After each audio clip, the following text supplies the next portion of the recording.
Good afternoon. Welcome back. Dear colleagues, next we will hear to the statements from the Supreme Audit Institutions invited to the G20. Starting with SAI Angola, to whom I kindly pass the floor to President Sebastião Gunza.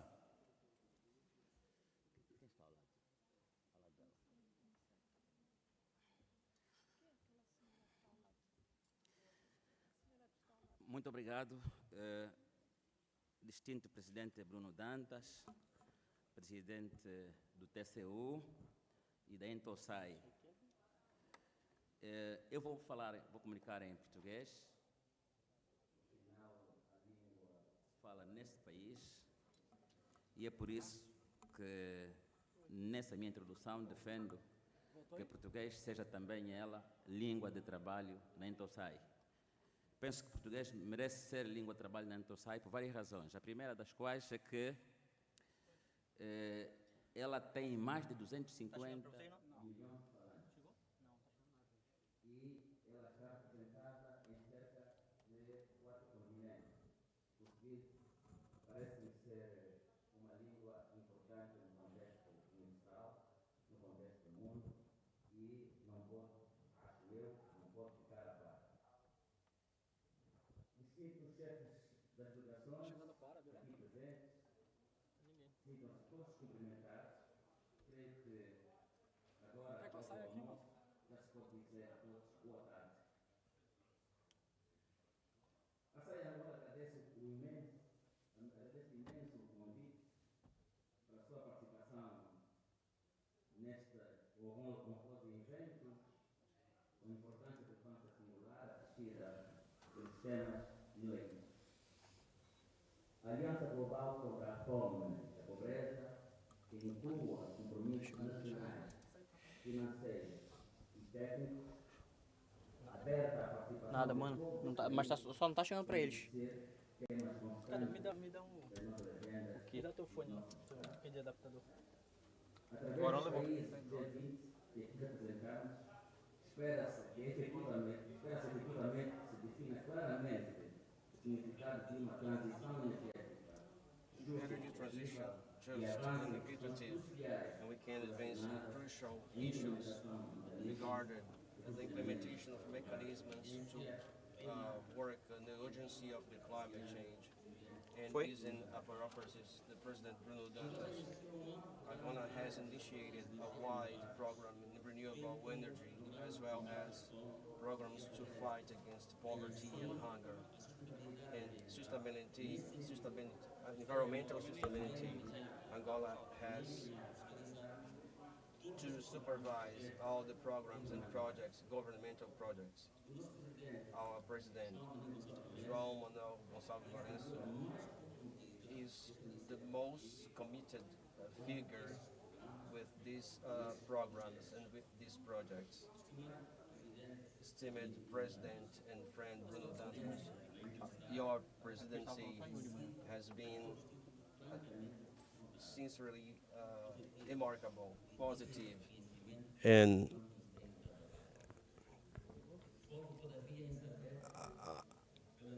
I want to highlight. I mean, I'm looking forward to the presidency of SAI will soon go to another geography, which is mine geography. That is South Africa, which is a broader country, which capital is located a 3-hour trip from its capital, from my country, Angola, the capital of my country, Angola.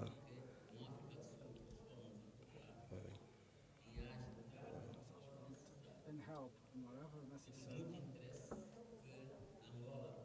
We are very interested Angola, beyond being a guest, will be an effective member of this respected organization. I believe that the SAI is just one of the international organizations with more members than the United Nations. So I believe because of that deserves all our respect, that all the members are effectively brought together. We have agendas that are similar to each other. Those are about fighting hunger and climate changes. In this sense, seems like the world is perfectly lined up. It's perfect. And those agendas we need to transmit to our state. And finally, I'll say it again and publicly that President Bruno Dantas accept here now the invitation to visit my country is still during this year. To the other members, though the agenda outlined for this event, I think they deserve our remarks. All of them are very important and very relevant for. I believe it's very important to congratulate the organization, the highly, very well directed by President Bruno Dantas. I thank you for the speech. Thank you very much. Thank you so much, President Muito Sebastião obrigado, Gunza, Presidente for Sebastião. your kind words. I now pass the floor to the next INTOSAI chair, our colleague from SAI Egypt, Mr. Hesham Badawi.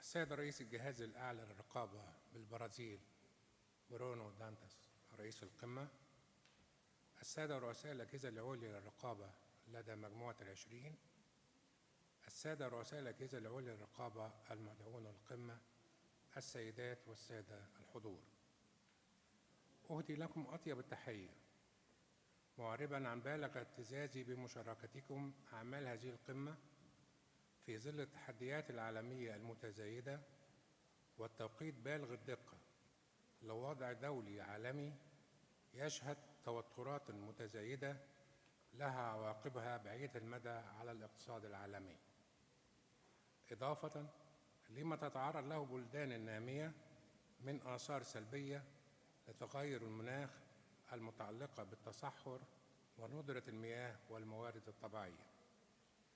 الأمر الذي يتطلب المزيد من جهودنا حيث أصبح العمل الرقابي أكثر أهمية من أي Because our work is very important and auditing is more important than ever before.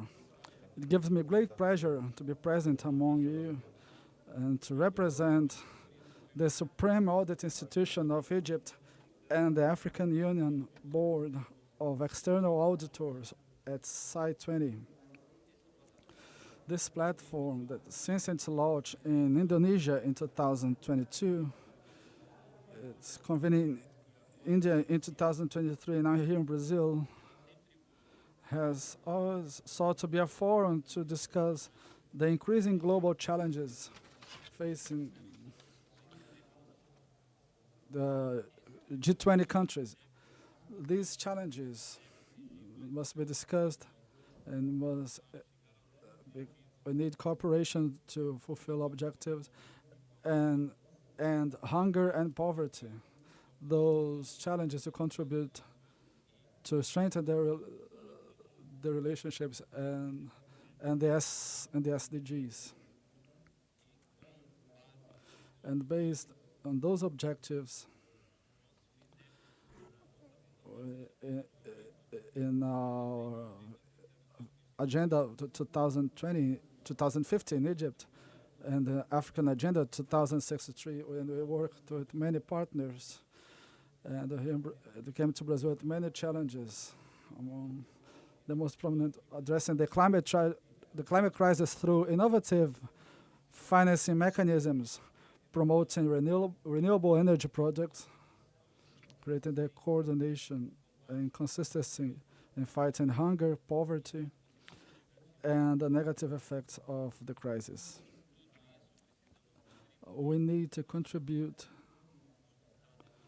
to bring, through our discussions, tackling the topics that we address here in this summit, today we confirm the importance of those issues and the importance of cooperation. The community, the international community needs to join its efforts to create advances and bring answers to all the challenges, all the issues.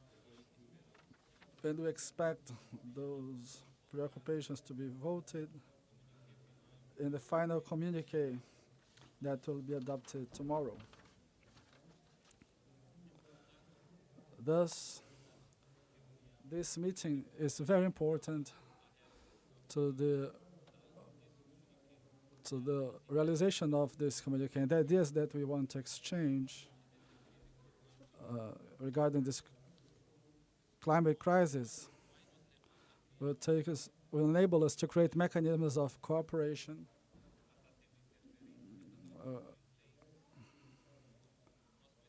we need to increase, and our presence today reflects our commitment to fight the political challenges that are a consequence of the global change in the world and our country. I'd like to express our gratitude and our thanks for the organization of the summit. Thank you very much. Shukran. Thank you so much, Mr. Badawi, for your words. And now I want to kindly pass the floor to our colleague from SAI Poland, Mr. Marian Banaj.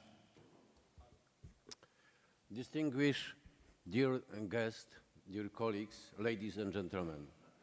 My name is Marian Banaj and I am the President of the Supreme Audit Office of Poland.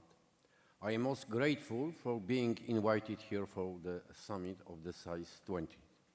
It is a very important event to discuss and prepare to audit the public money spent by our governments on energy transition and fighting poverty. The money that is used by our governments comes from the taxes paid by the people. Therefore, a lot of pressure is put on us, on independent audit authorities to provide credible data and on how money is spent. Energy transition is of crucial importance in Poland. It is estimated that 350 billion euro will be spent on energy transition in Poland until the years 2040.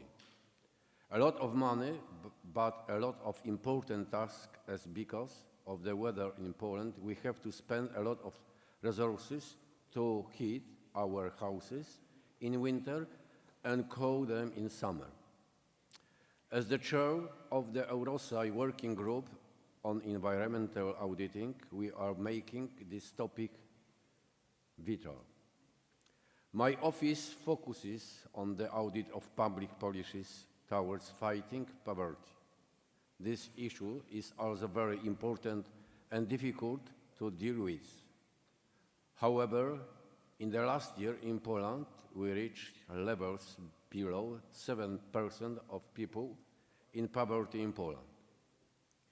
Governmental helps is of crucial importance to identify, help, and activate people in need. Once again, thank you for being here and being able to contribute to our joint task. Thank you, Minister Bruno, for invitation, and see you again next year in South Africa. Thank you for your attention.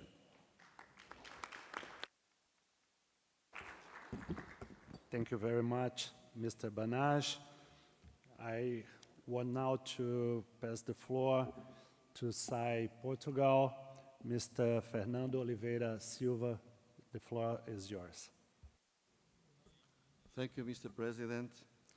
Caro Presidente, distintos colegas, permitam-me que fale em português, a língua do nosso maior poeta Luís Vaz de Camões, no ano em que se comemoram os 500 anos do seu nascimento. Since in the year we celebrate 500 years since he was born, it's one of the most spoken languages in the world. We have met here with more than 200 million inhabitants in Brazil. This is a place that I would like to present my greetings from our President, José Tavares, because due to some commitments that he has, he cannot be here today. With regarding the declaration, Portugal would like to say that the Federal Court of Accounts in Portugal would like to be participating as an observer and with its brother Brazil, and this way we can contribute to the formation of the declaration and the communique that will be presented and validated in this annual meeting of the SAI20 Summit, and afterwards will be presented to G20. The interconnected topics, the climate financing and the fight against hunger and poverty are urgent, and our Court of Accounts has to audit in this issue, in this specific context with the Portuguese reality. Our previous meetings held online and in Brasilia, in person, we could make it possible to exchange experiences and knowledge about the topics, allowing us at the same time to narrow the relationship between the countries. Initiatives like that will amplify the relevance and the prestige of our institutions of superior control in the national, regional, and global plans, and put us in the front line of the process of controlling the governmental actions. We are convicted that the work we are developing in these institutions that will become in this declaration represents the most valuable and very important documents, so that the governments can promote effectively actions, more efficient action to fight against the climate crisis, the hunger and poverty. You are congratulate you. A final word to thank you, the warm welcome.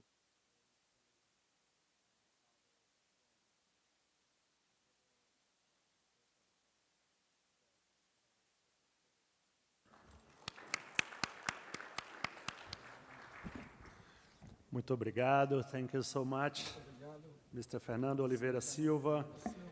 I now pass the floor to the SAI United Arab Emirates, Mr. Khalid Al-Ebse.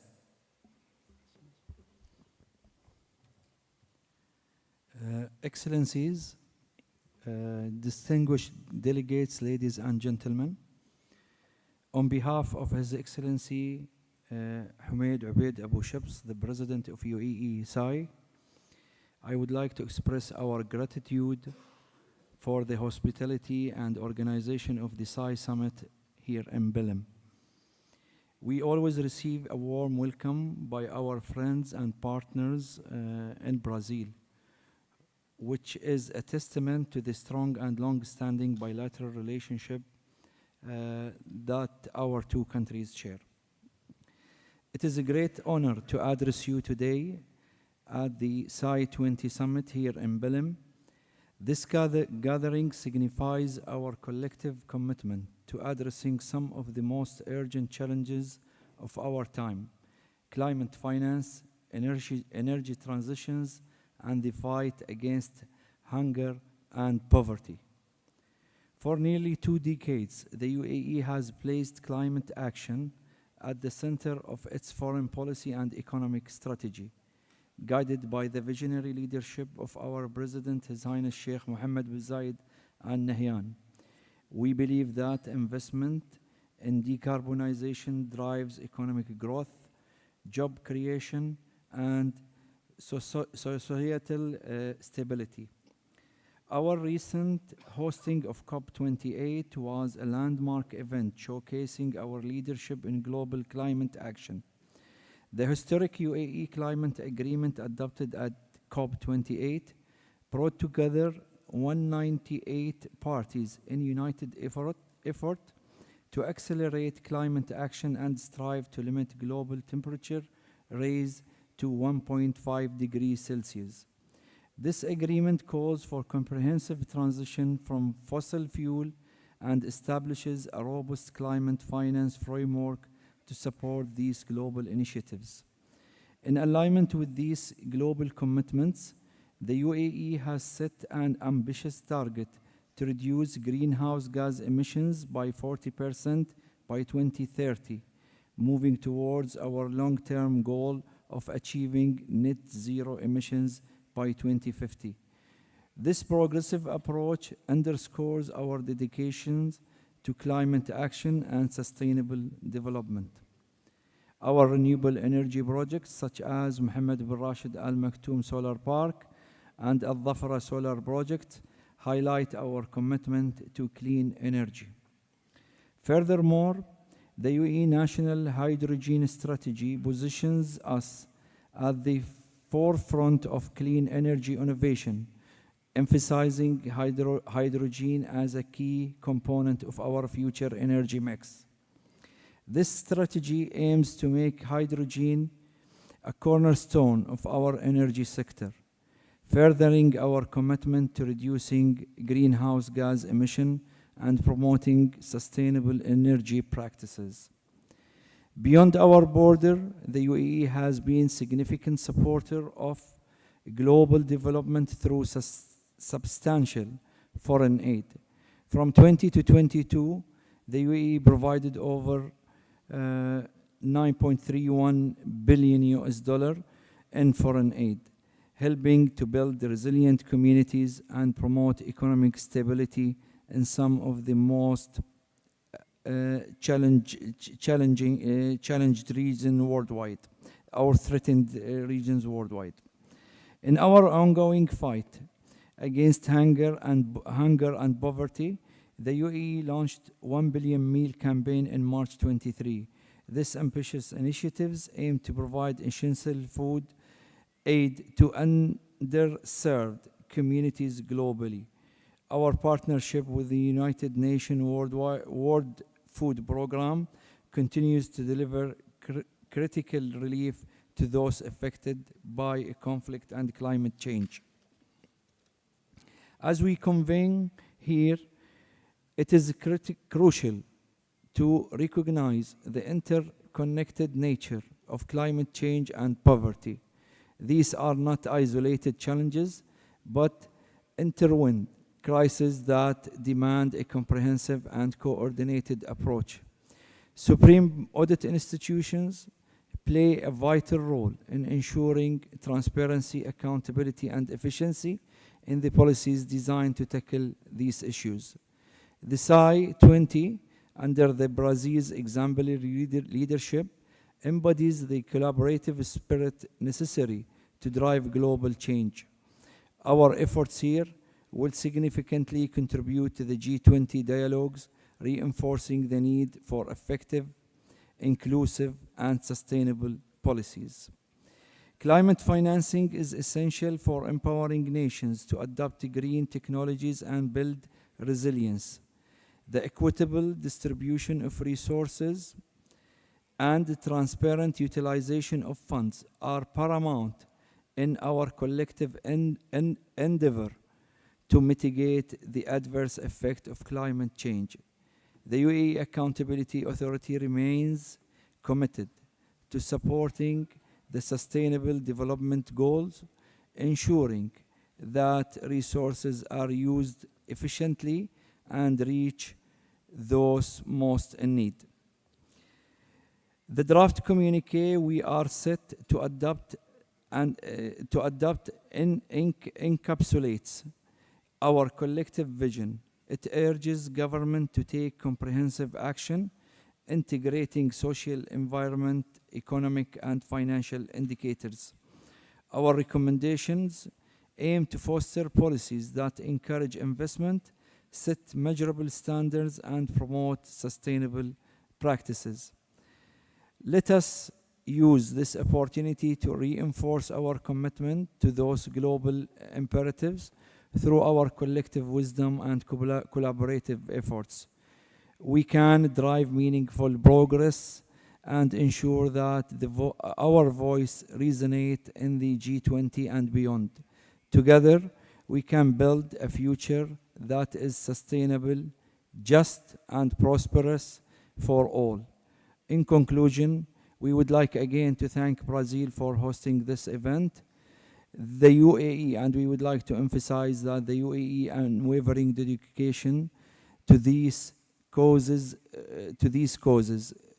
remains steadfast.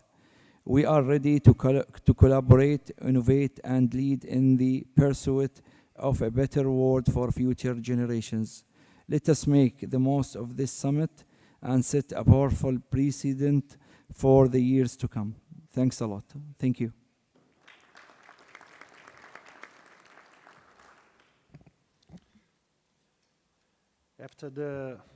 Thank you so much, Mr. Khalid, for your words. And after the statements of the Supreme Audit Institutions invited to the G20, now it's time to hear from the Supreme Audit Institutions invited by TCU to participate the SAI20 this year. We will start hearing the chair of SAI Azerbaijan, who will host this year in November the COP29. Please, the floor is yours. Thank you, Mr. President. Mr. President, dear colleagues, dear valued members of SAI20, on behalf of the Chamber of Accounts of the Republic of Azerbaijan, Nós saudamos cada de vocês, temos prazer. This event in Belém. First of all, we would like to thank Mr. Bruno Dantas, President of the Court of Accounts of the Federal Republic of Brazil and the Chairman of SAI, for your support to participate in the SAI20 Summit. This is the first time that the Chamber of Accounts of the Republic of Azerbaijan participated in the SAI20 Summit as an observer, and once again we would like to express our deep gratitude on behalf of our management and organization. As you know, the SAI20 Summit aims to strengthen discussions on pressing global issues such as the climate crisis and energy transitions and poverty reduction, especially to G20 leaders to review the perspectives of Supreme Audit Institutions on these issues. Today, with our participation in the event, we will bring to your attention the activities carried out on inclusive energy transitions in the Republic of Azerbaijan. As you know, the Brazilian SAI, which chairs SAI, together with the Working Group on Environmental Auditing of SAI, has launched an initiative called Climate Scanner with the support of experts and international organizations. At the same time, it's very important for us to participate in this event today together with SAI20 members, because we have close cooperation relations both at the national level and on a bilateral basis.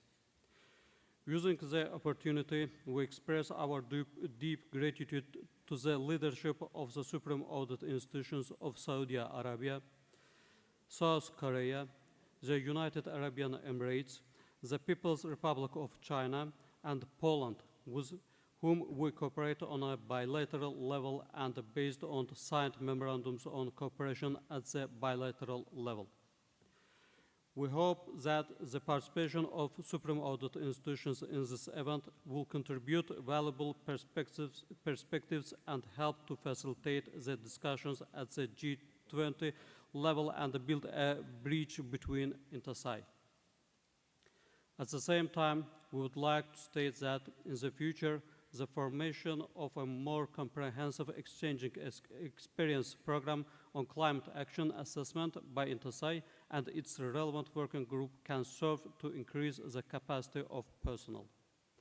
Also, active organization of events such as the one we are currently participating will also help to achieve the goals ahead.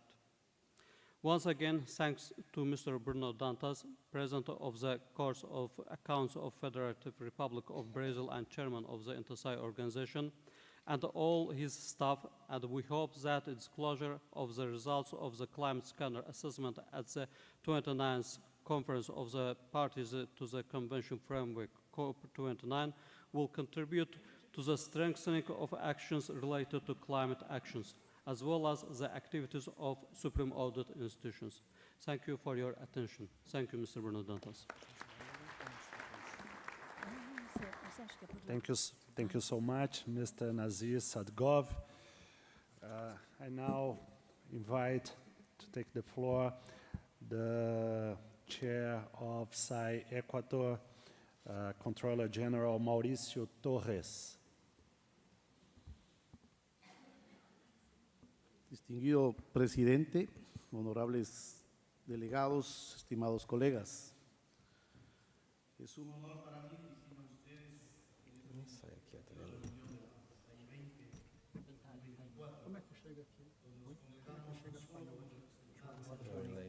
Agora chegou.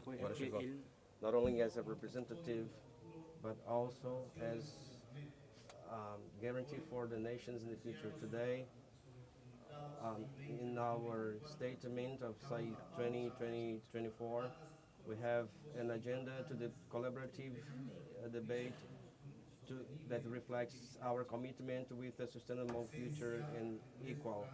The sense of our mission in this summit is superior entities. This is a link that through the SAI20 group converts in a channel to promote the unity and a shared proposal with our global community. The importance of the topics that we are discussing here, as like climate, financing, and energy transition, and the fight against poverty and hunger, cannot underestimate the challenges. These challenges are interconnected and are paramount to the well-being of future generations. We are in a maze where the collective experience and the resources of our community has the power to foster and bring significant change. I believe that the meaning of SAI20 2024 will reinforce our common goals and also will bring concrete actions and effective actions in our respective nations. The fight against hunger and poverty will constitute a phenomenal fight, and our SAIs has a vital role to assure that the resources dedicated to these causes will be efficient. We are sure that our collective efforts will leave a lasting impact in the global community and will influence directly in international mode. We think firmly that through collaboration and exchange of knowledge, we can promote significant change to our respective nations. And finally, allow me to say that to thank you from the Ecuador to allow us to participate and make part of the debate every time we bring our commitment and support to bring in this mission together. Muchas gracias, Señor Mauricio Torres. Thank you so much. I now pass the floor to Mr. Amadou Baldé, the President of the Supreme Audit Institution of Guiné-Bissau. Muito obrigado. Minhas saudações e cumprimentos aos presidentes das instituições superiores de controlo. Greetings to the President of the Supreme Institution of Control of SAI20 and other institutions and guests, in particular from the SAI and people from the Portuguese language countries. I'd like to thank my dear friend, President Bruno Dantas, President of SAI20, for his invitation to participate in this third edition of the Summit of SAI20, representing not only the SAIs from Guinea-Bissau, but all the institution of control of the country members of the CPP.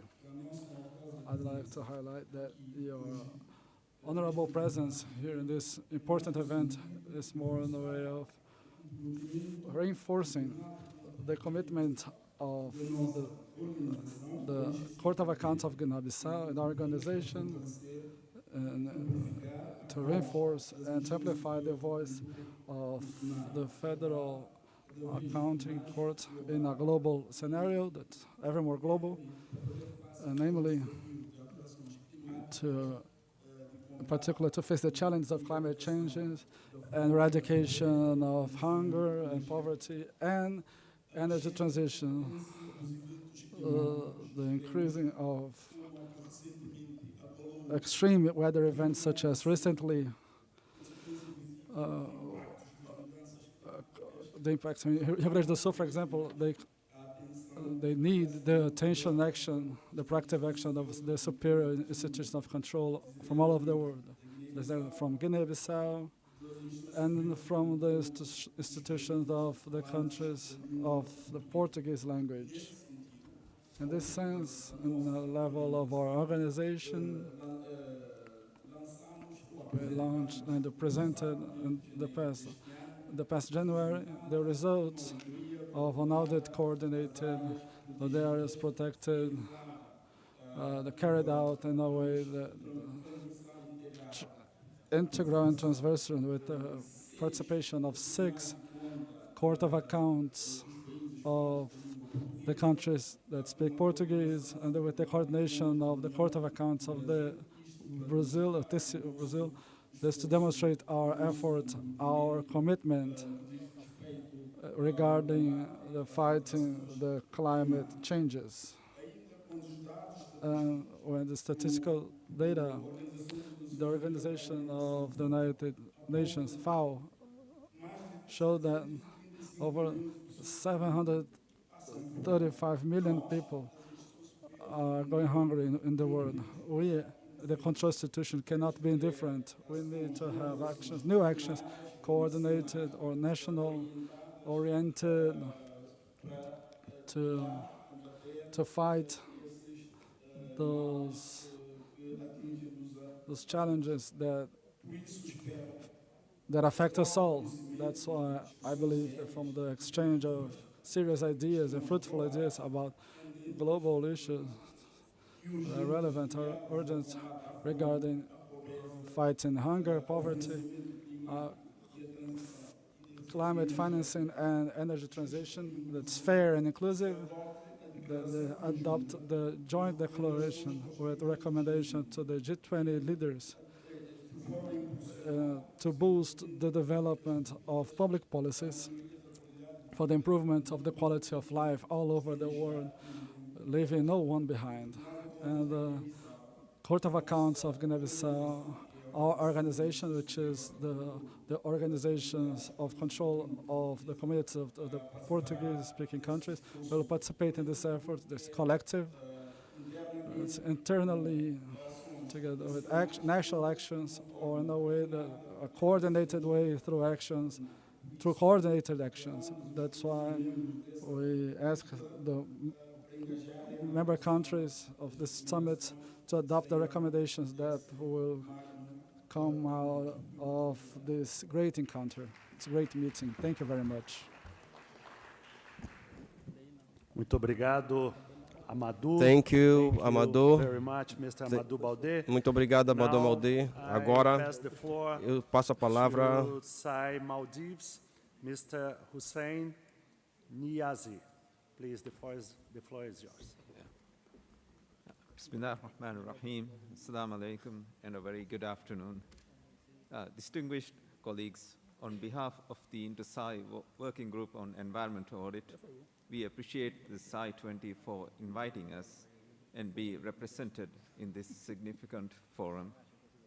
As the Vice Chair of WGA, I would like to start by congratulating SAI Brazil on the wonderful efforts made to make this in-person meeting a reality. Indeed, SAIs working together in collaboration is a key characteristic of the inter-SAI, and especially when we have the collective collaboration on enhancing accountability of the strongest economies. It will have the trickle-down effect that transcends the national bounds and even the bounds of SAI20 itself. Ladies and gentlemen, the countries that are represented here play a critical role in the global environmental stewardship. The SAIs within these economies continue to carry out their duties to ensure the development of the nations are running its course on sustainability, and that the public funds are allocated for environmental preservation are utilized efficiently and effectively. It is with great pleasure and appreciation that I note that all these SAIs not only do their part in national accountability, but are pillars in the inter-SAI, which facilitates the development of the rest of the community. We at the inter-SAI WGA have been working in close collaboration with the SAIs in the SAI20. I would like to note the WGA work plans is formulated on the most critical issues faced by the globe today. Some of the most significant endeavors of the WGA include the Climate Scanner project led by the chair of Inter-SAI, SAI Brazil, the Climate and Biodiversity Nexus project led by SAI Canada, the work package on environmental accounting led by the SAI of UK, the work package on green fiscal policy tools jointly led by the European Court of Auditors and SAI USA, and also the sustainability reporting project jointly led by SAI of Thailand and SAI of Indonesia. Through these efforts, the WGA foresees the capabilities of SAIs would be strengthened, leading to enhanced national environmental accountability. Myself, from SAI Maldives, being from a small island developing state, we particularly note that the efforts of the Climate Scanner is a promising project which will help the small island developing states through these difficult times of climate change. Climate finance remains a key area of focus of the Inter-SAI WGA. As such, the project implemented on 2022 noted many areas of improvement, such as absence of national targets, the lack of internationally agreed definitions, and the need for audits on the effectiveness on the climate finance. The working group of WGA remains committed to bring transformational change in the field of environmental accountability, and this is made possible by the collective efforts of all our members. I look forward to the fruitful discussions in this summit and wish everyone a successful engagement. Thank you.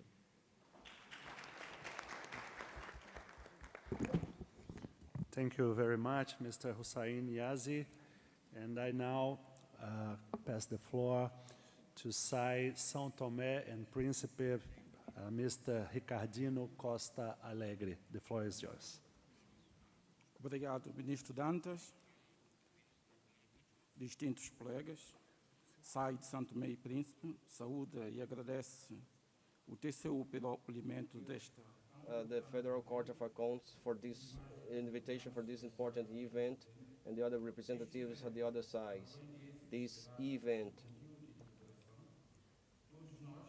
everybody has the opportunity to strengthen the friendship and cooperation, highlighting the importance of our institution in the concretization of the agenda, in our strong conviction of engagement with global challenges. Thank you for the invitation, Minister Dantas.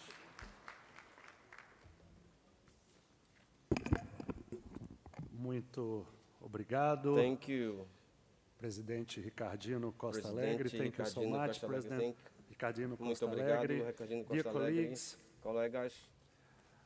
Together, Juntos. Brazil and the countries represented here are glad to have heard the inspiring words of 20 countries, and we will stop for a 15-minute break and be back for our insightful panel discussions. The objective of today's panel discussions is to hear from specialists and civil society representatives integrating their views into our SAI20 work plan for the second semester.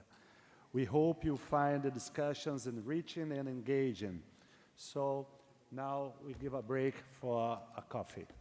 Thank you.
Ladies and gentlemen, thank you for coming back. We will now begin our panel discussions. The objective of today's panel discussions is to hear from specialists and civil society representatives, integrating their views into our SAI20 work plan.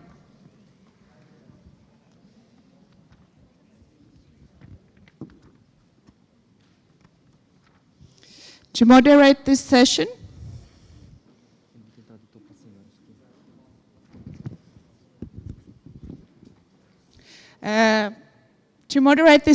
I will invite Mr. Osvaldo Rudloff.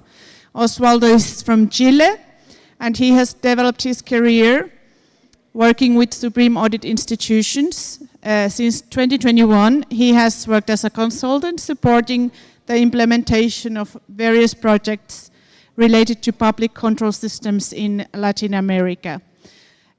So I will, without further ado, hand over to Osvaldo, please. Thank you, Raisa.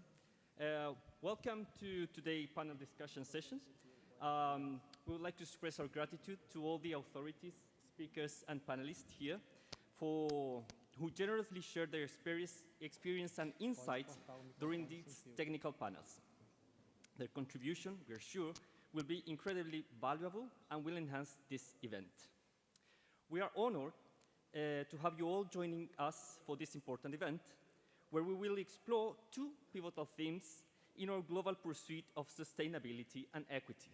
On the one hand, during panel one, we will discuss strategies and challenges for climate finance and just and inclusive energy transition, which will address the financial mechanism and strategic approaches necessary to support a sustainable energy transition that is both equitable and inclusive. During panel two, we will focus on multidimensional poverty in the context of climate change, in which we will delve into the complex relationship between poverty and climate change. Each panel will commence with a keynote speaker here, who will set the stage, followed by the presentation from our esteemed guest panelists. And after these presentations, a specialist speaker will offer a wrap-up, providing further insights and trying together the key points discussed. And now, ladies and gentlemen, we are about to start our first panel, Strategies and Challenges for Climate Finance and Just and Inclusive Energy Transitions. This panel addresses a crucial aspect of our global sustainable efforts: how to finance the transition to a sustainable energy future, equitable and inclusively. This transition must be fair, ensuring that vulnerable populations are not left behind, but are active participants and beneficiaries of these changes. In this given context, Supreme Audit Institutions, SAIs, play a crucial role in auditing climate finance and energy transition strategies, ensuring public funds transparency, accountability, and effectiveness. The oversight of SAIs is instrumental in fostering trust and ensuring efficient use of financial resources to achieve desired outcomes. And to open the floor, I would like to welcome Ms. Thelma Crook, Chair of the Board of Directors for the Global Observing System for Climate under the World Meteorological Organization, WMO. Ms. Crook is a retired senior researcher at the National Institute for Space Research in Brazil, INPE. She's a mathematician with a PhD in spatial statistics from the University of Sheffield in England. She was a member of the Intergovernmental Panel on Climate Change, IPCC board, from 2002 to 2015, and its vice president from 2015 until July 2023. So for more than 15 years, she represented Brazil in international negotiations at the United Nations Framework Convention on Climate Change on topics related to land use and land use change, forest, national greenhouse gas inventories, research and systematic observation, among others. Since August 2023, she has chaired the board of directors of the Global Observing System for Climate under the World Meteorological Organization. During her presentation, Ms. Crook will highlight recent advances in climate science and the urgency of meeting Paris Agreement goals. She will discuss financing strategies for energy transition projects, emphasizing resource allocation for social equity and environmental justice, and explore auditing challenges and opportunities related to policies and sustainability. Ms. Crook, the floor is yours. Perfect. Thank you very much, and good afternoon to all participants and authorities, our panelists here. And at the onset, let me thank the Federal Court of Accounts for the invitation to deliver this keynote speech on climate finance and just and inclusive energy transition. In this brief presentation, I will focus on messages from the Intergovernmental Panel on Climate Change, IPCC scientific reports, particularly those in the 2022 mitigation report. Well, I will start my presentation with two questions that I seek to address after I introduce some few scientific findings from the IPCC reports. The questions are, why do we need a just and inclusive energy transition? And what is the role of climate finance? The assessment of the IPCC physical science basis indicates sustained and widespread changes in the atmosphere, in the cryosphere, biosphere, and ocean, providing unequivocal evidence of a world that has warmed, associated with rising atmospheric CO2 concentrations, reaching levels not experienced in at least the last 2 billion years. Aside from temperature, other clearly discernible human-induced changes beyond climate variability, natural variability, are also observed, such as heavy precipitation and droughts.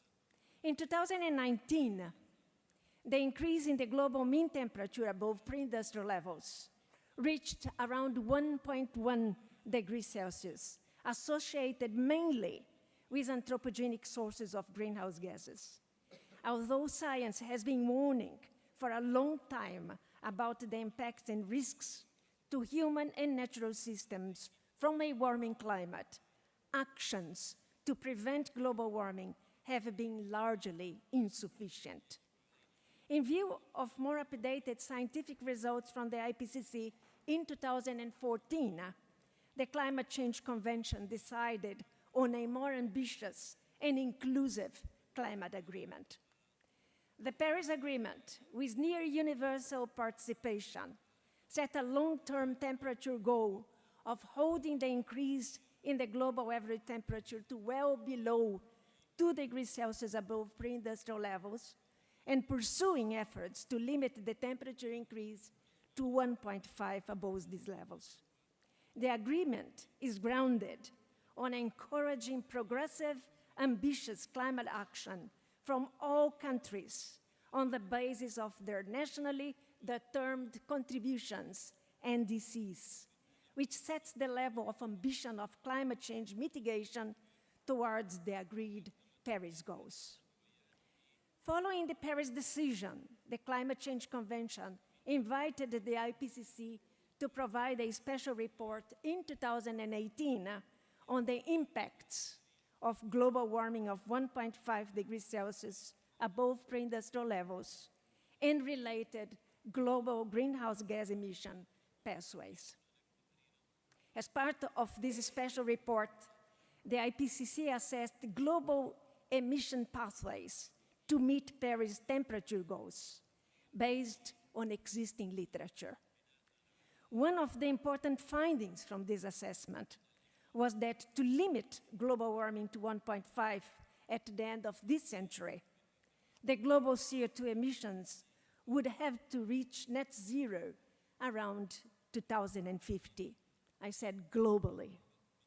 And for 2 degrees, around 2070.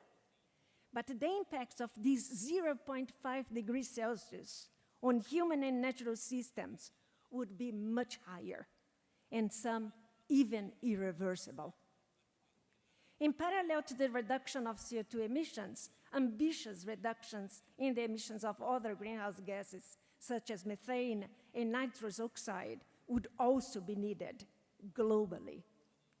different portfolios of mitigation measures and strategies could lead to the net emission reductions required to limit warming to 1.5, but rapid and far-reaching transitions in energy, land, urban and infrastructure, and industrial systems would be needed to achieve a low-carbon economy. Transitions are complex and involve governance structures, institutions, and climate vulnerabilities, and need to include historical responsibility, resource intensity, and capacity differentials.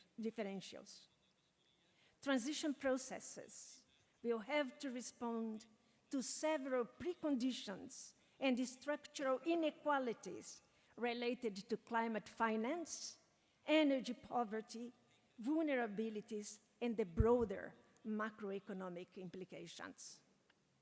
Phasing out fossil fuels from energy systems, which is recognized in the reports of the IPCC to be technically possible and at a relatively low cost, is required to limit warming to 1.5 degrees Celsius.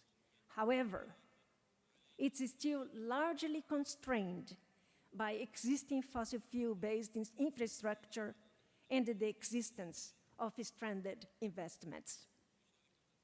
It is widely recognized that governments cannot single-handedly fund the transition, least of all in low-income developing countries with large sovereign debt and poor access to global financial markets. Long-term sources of private capital are required to close the financing gap across sectors and geographies. Future investment needs are greatest in emerging and developing economies, which already face higher costs of capital, hindering capacity to finance a transition. The focus of global climate finance has been mainly on mitigation. In the period from 2017 to 2020, it was more than 90%. However, climate finance for adaptation is increasing as a better understanding of the significant effects of physical impacts and their effect on financial stability. IPCC indicates that to meet the needs for rapid deployment of mitigation options, global mitigation investments need to increase by a factor of 3 to 6, and for least developed countries by a factor of 4 to 7. Developing countries make up 2/3 of the world's population and carry carbon-intensive economies where 70% of investments need to be conducted to limit warming to 2 degrees Celsius. The focus for climate investment has been on China, USA, Europe, India, and the G20. But studies highlight that Paris Agreement and the Sustainable Development Goals attention should be devoted to Africa, to the least developed countries, and to the small island development states, which contribute very little to global emissions and whose special needs and vulnerabilities are recognized under the Climate Change Convention and the UN agreements. There is high confidence in the assessment of the IPCC that climate finance in support of a just transition is likely to be a key to a successful low-carbon transition globally. The IPCC indicates that the just transition concept is still evolving and emphasizes its key principles of respect and dignity for vulnerable groups, the creation of decent jobs, social protection, employment rights, fairness in energy access and use, social dialogue, and democratic consultation with relevant stakeholders. The need to focus on the quality of the transition, not simply on its speed, is also emphasized, and scholars are increasingly of the view that a transition involving low-carbon development should not replace old forms of injustice with new ones.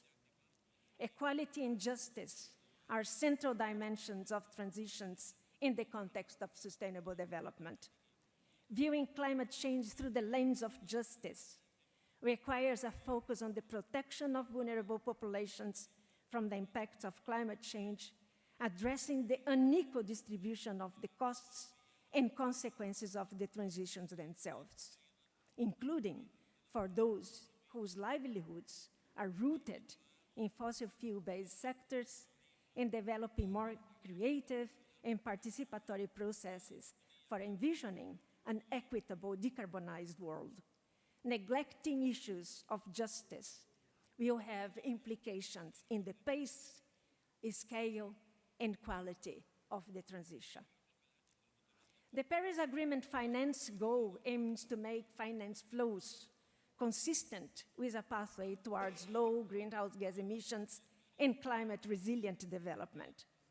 In this regard, the Green Climate Fund, an operating entity of the UNFCCC financial mechanism to finance mitigation and adaptation efforts in developing countries, was given an important role in serving the agreement and supporting the Paris Agreement goals.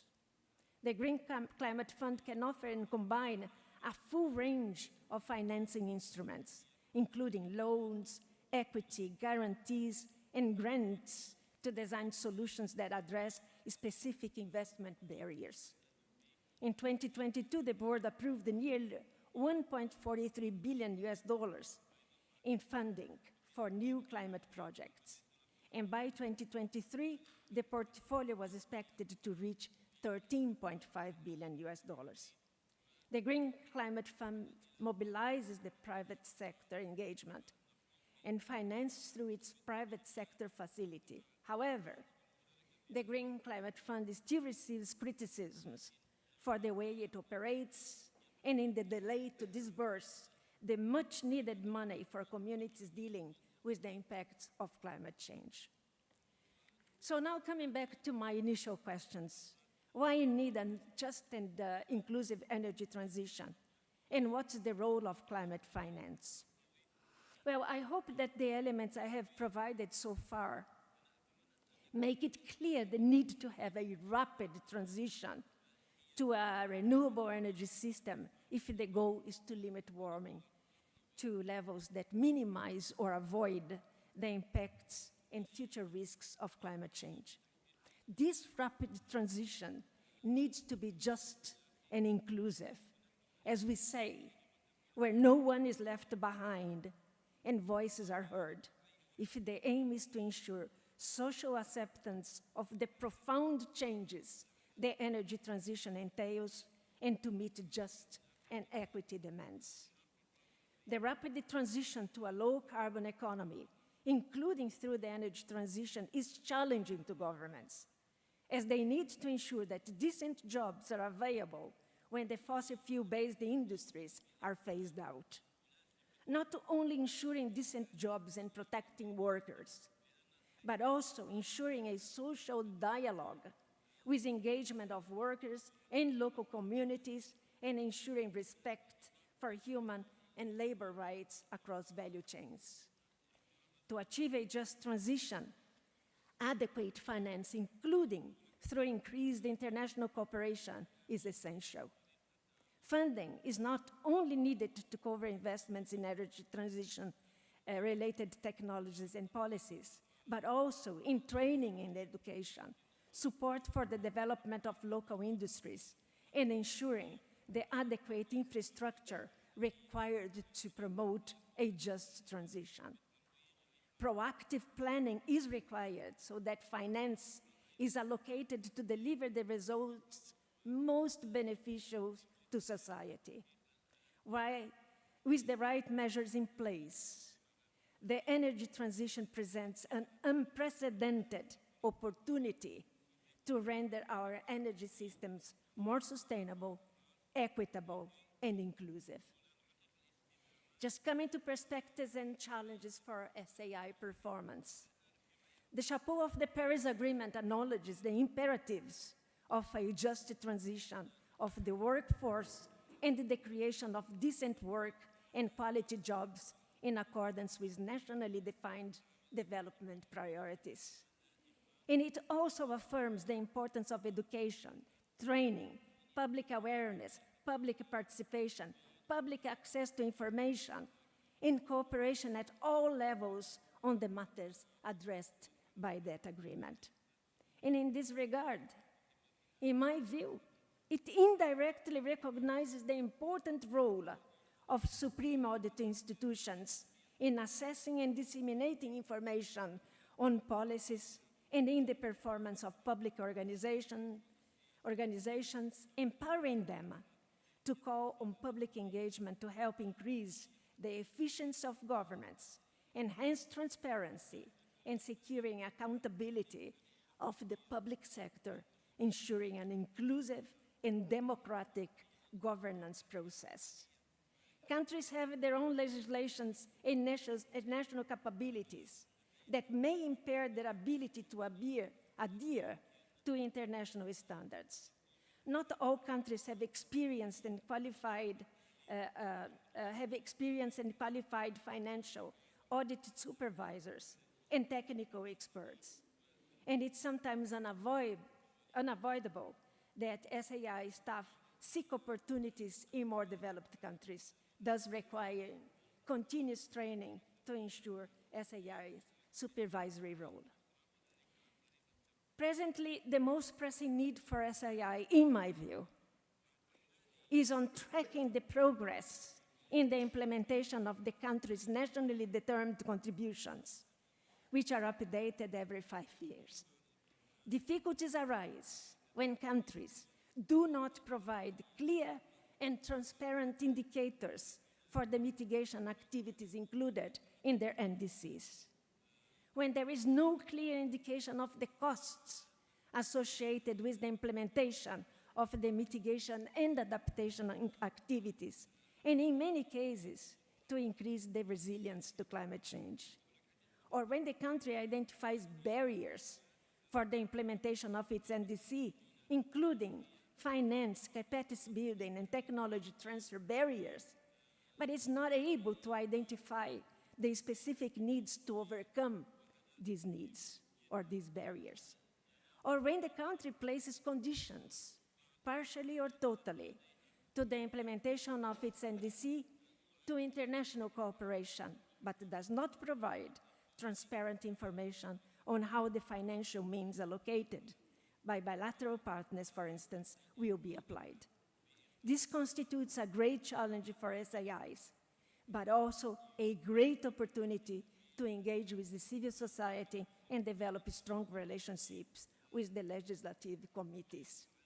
So, as we see, there are many challenges to be overcome to ensure consistency with the long-term goals of the Paris Agreement.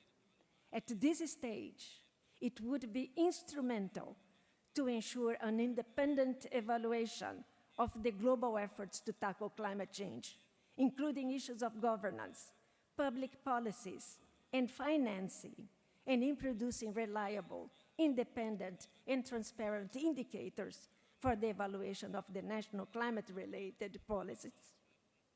And in this regard, the Climate Scanner, an initiative of the Federal Court of Accounts as chair of the SAI, might help achieve these objectives and lead the way for a better understanding of the constraints and opportunities faced by developed and developing countries. And so with this, I thank you very much for the opportunity to be here, and I hope this can be helpful for the discussions to follow. Thank you.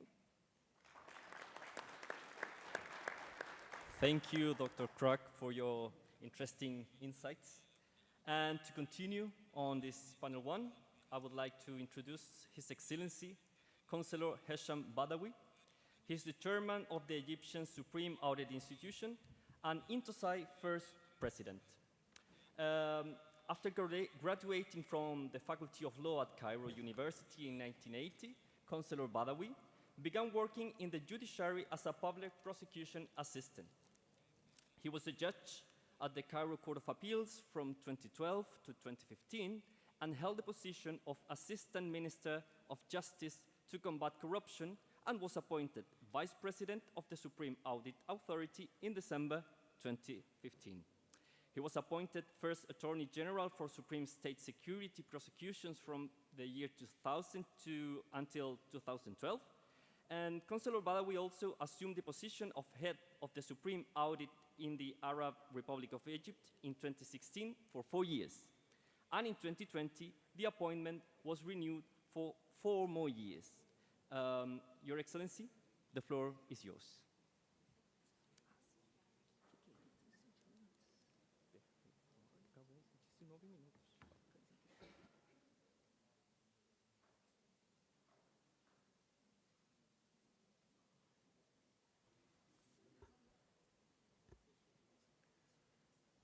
السيدات والسادة الحضور، في إطار تحديات تمويل المناخ وتحولات الطاقة والاستراتيجيات ذات الصلة، أعتقد أن التحدي الأخطر على الإطلاق هو تداعيات التغير المناخي خاصة في البلدان النامية. تأتي هذه التداعيات في ظل سياق دولي وإقليمي متغير ومتشابك. The strategies that are relevant and challenges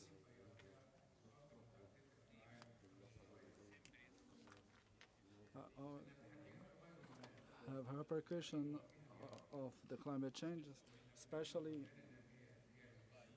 in the developing countries. But those countries have more changes, social changes. I'm very happy for being here with you today in this dialogue to face the climate changes and energy transition that is very important. The use of the natural resources or the sustainable development.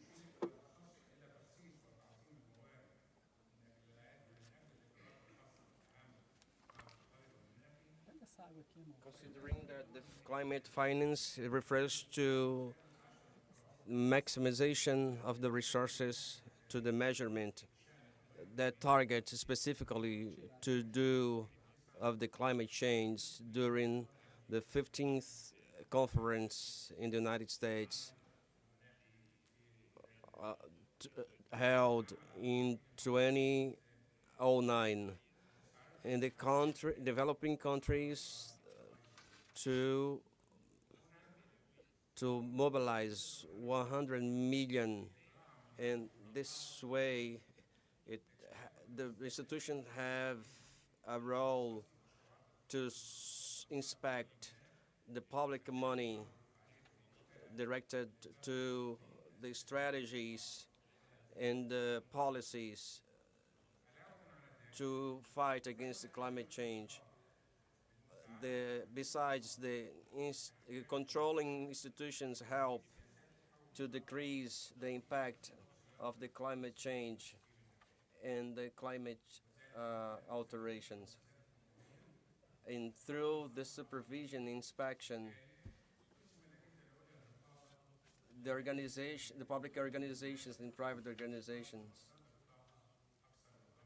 can change the assessment of the impact of these projects. According to the Paris Agreement on climate change, with the objective to reach a goal to keep the temperature below 1.05 degrees, many efforts were made to, like my country held the Conference of the States of the United States about climate change, COP27, that highlighted the seriousness of the problem and that the world is facing in terms of climate change. The conference was finished as an agreement to establish a damage fund, with the mechanisms to deal with, to help the developing countries in the just transition, the energy just transition, and through the local level and international level, the policies, the national policies, in connection with the audit of the SAI, that is an inspection, general inspection about all the projects, national projects that work in the energy, clean energy, on the clean energy, and to support all the projects that work with the clean energy, and besides protecting the resources, natural resources. This way, in development assessment, through 4 main stages. First, the primary arrangements that try to identify the practices, the present practices about policies, environmental policies, in its compatibility with activities that already exist, and the nature of the material that are used in the operational process, in the planning process, to the assessment process. After these stages, the objectives are defined, the methodology, the place of work. In the third phase, the process of assessment of development is held through the assessment of efficiency of the audit and the guarantee of the accomplishment of the controlling approaches, as well as the operational tests, among others, together with the environmental policies of the state. The review of the goals, besides of the auditing, this side of Egypt holds financial auditing in its law, with like governmental expenses, especially in the funds of finance to environment. About this inspection of the behavioral and strategy, the finance audit represents the reports to the authorities and include outcomes of this audit to the Egyptian parliament. This way, we can say that the SAI Egypt adopts a controlling approach, integrated, based on orientation to the assessment and divulgation of transparency. Besides, it is integrated through some actions of the government and some national projects. In Tosca, for example, in May of 2024, this project has brought some results, such as one inside of the desert as a way of technology, and it helps to find a result, a great result in terms of agricultural resources. These are some of the general outcomes about the international level, about international economy, about the project of Clean Scanner to use a methodology, a general methodology, to inspect the acts of the governments in general. This project, in general terms,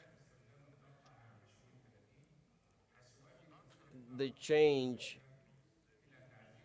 in the use of the energy is very important, not to our project until 2030. According to what I said, the use of the government and other countries are very important to, and SAI has a very important role through the results and the delegations first, to protect the policies as orientations through the second, to build the capacities, training, to improve the capacitation of people and some other people who work in the energy transition, cooperation through good practices about the work of the instances that work on climate change, and also in the control and inspection through cooperative initiatives about this scanner that is a very important project in the area of climate change. And this allows to assess the public policies and to go for energy transition, and we need to follow the progress in this area, in the climate works presented, to see in which way we can achieve our goals and what kind of finance we need for that. Fifth, we need to assure the transparency through the reports, complete reports about all the work which was developed through energy transition. Sixth, we need to strengthen the good practices in the governmental bodies and to strengthen the climate considerations in the decision-making process. And the size of all countries need to work together to a world without carbon. Seventh, a digital transition, digital solutions to face the challenge and to train people in this sense. And we can do of this point some work on all the instances, and to gather all these efforts so that this message can reach the message of a good governance. These ideas we want to exchange with you about climate finance, and renewable energy has as the objective to make a change, efficient change, and also it needs to be done cooperatively so that we can leave this present crisis. In general way, we are facing different challenges that require cooperation to reach our goals. We need climate financing with everyone's collaboration so that we can have a better future for our generation. And also the inspection and auditing instances have an essential role in their work according to the objectives and development, and also depending on the reality of each country. I would like to thank everyone who have been participating in the organization of this meeting, and also everyone who has made the efforts to help us to overcome the challenge. Thank you. Councillor Badawi, thank you very much for your interesting presentation regarding SAI's contribution to these topics. And now, we will have the presentation from His Excellency Nasir Sadigov, who is the Deputy Chairman of the Chamber of Accounts of the Republic of Azerbaijan. Dr. Sadigov is an international law graduate, currently managing the organization of COP29 in Baku, Azerbaijan, on behalf of the Court of Accounts. Dr. Sadigov has a series of significant appointments in the public sector. He started as a Deputy Director of Legal Personal Issues and Internal Control Department in January 2015. In February 2020, he became Director of the Legal Support and Human Resources Department at the Chamber of Accounts.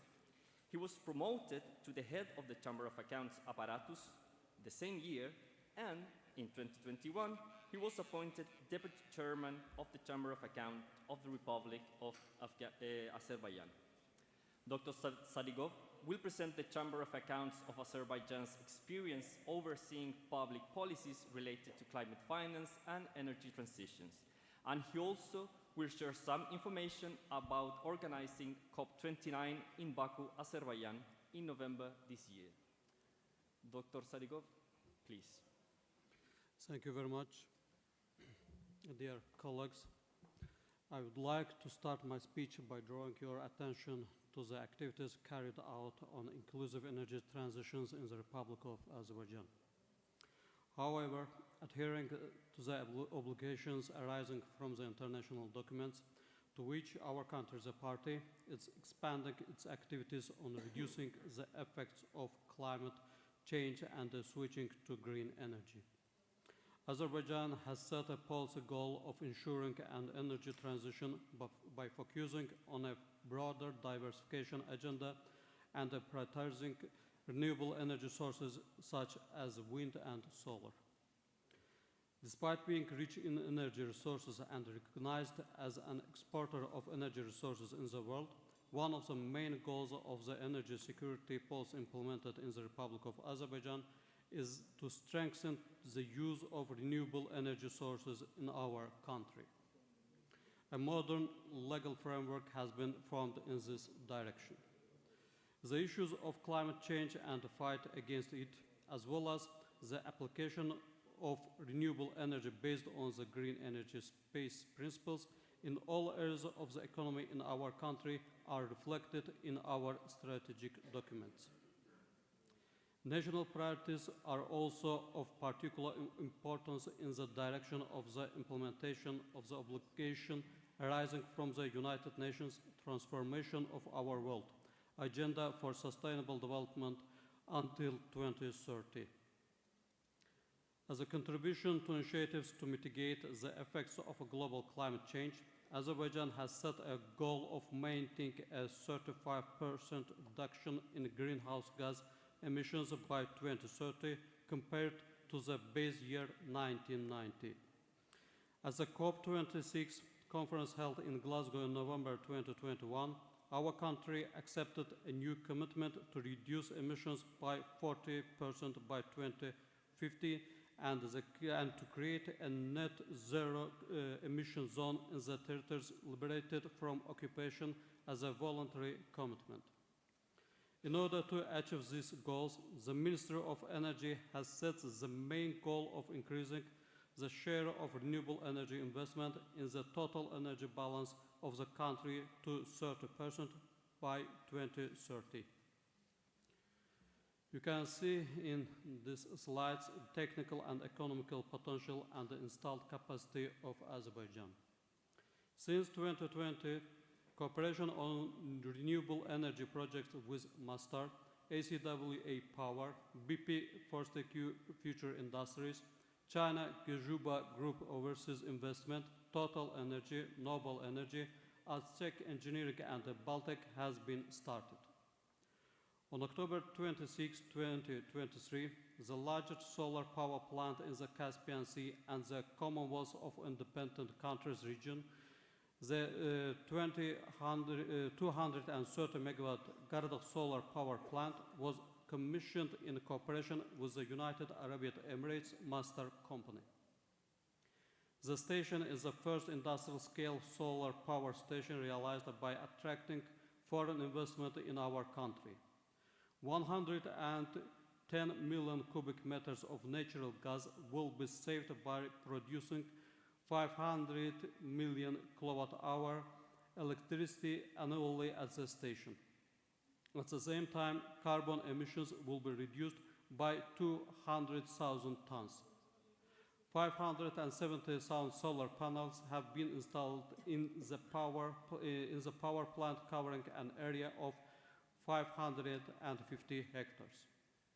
At the same time, we would like to note that there are 3 investment agreements on green energy projects with a total capacity of 1,000 megawatts have been signed with Master.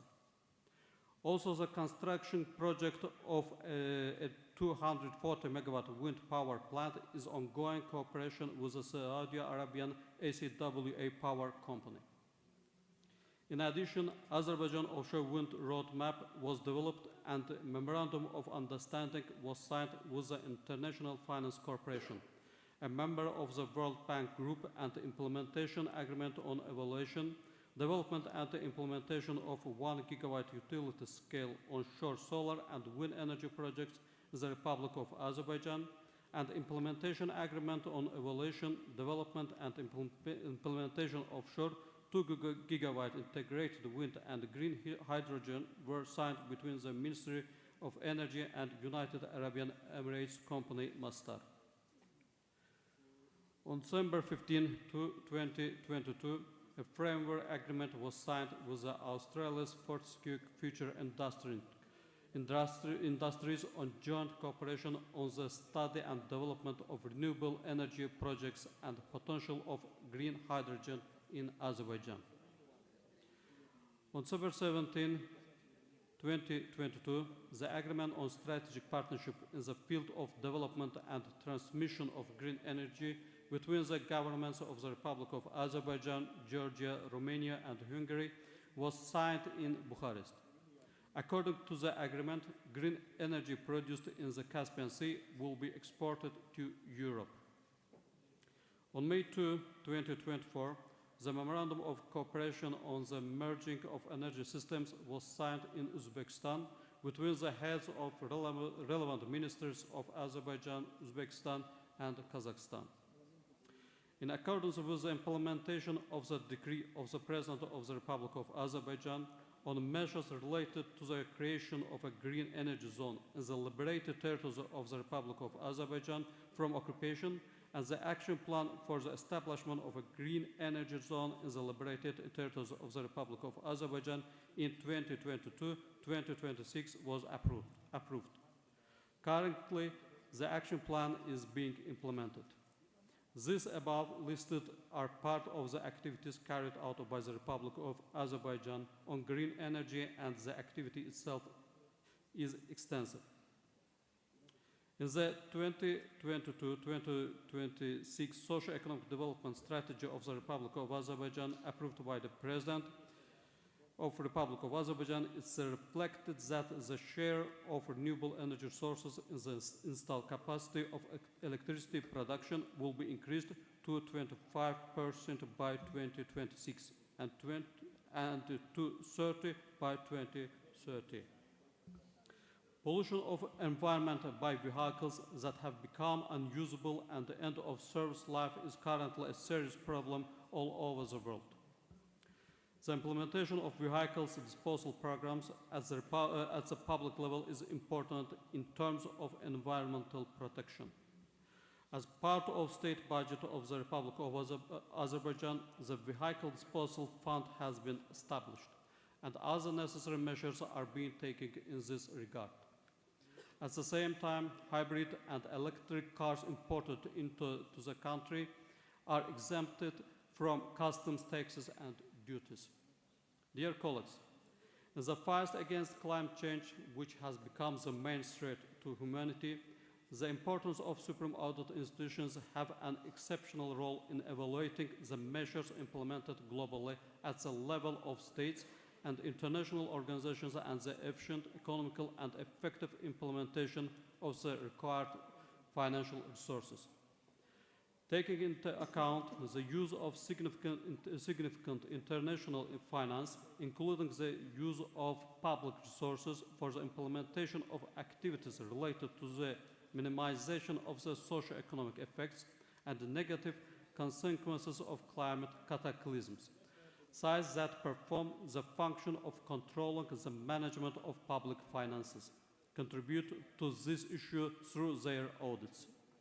For this reason, recently, international and national interest in the audits conducted by SAIs related to the assessment of environmental and direct climate activities has been increasing. Our country cooperates with the international organizations, donor agencies, and the neighboring countries to share knowledge, resources, and the best practices in climate management.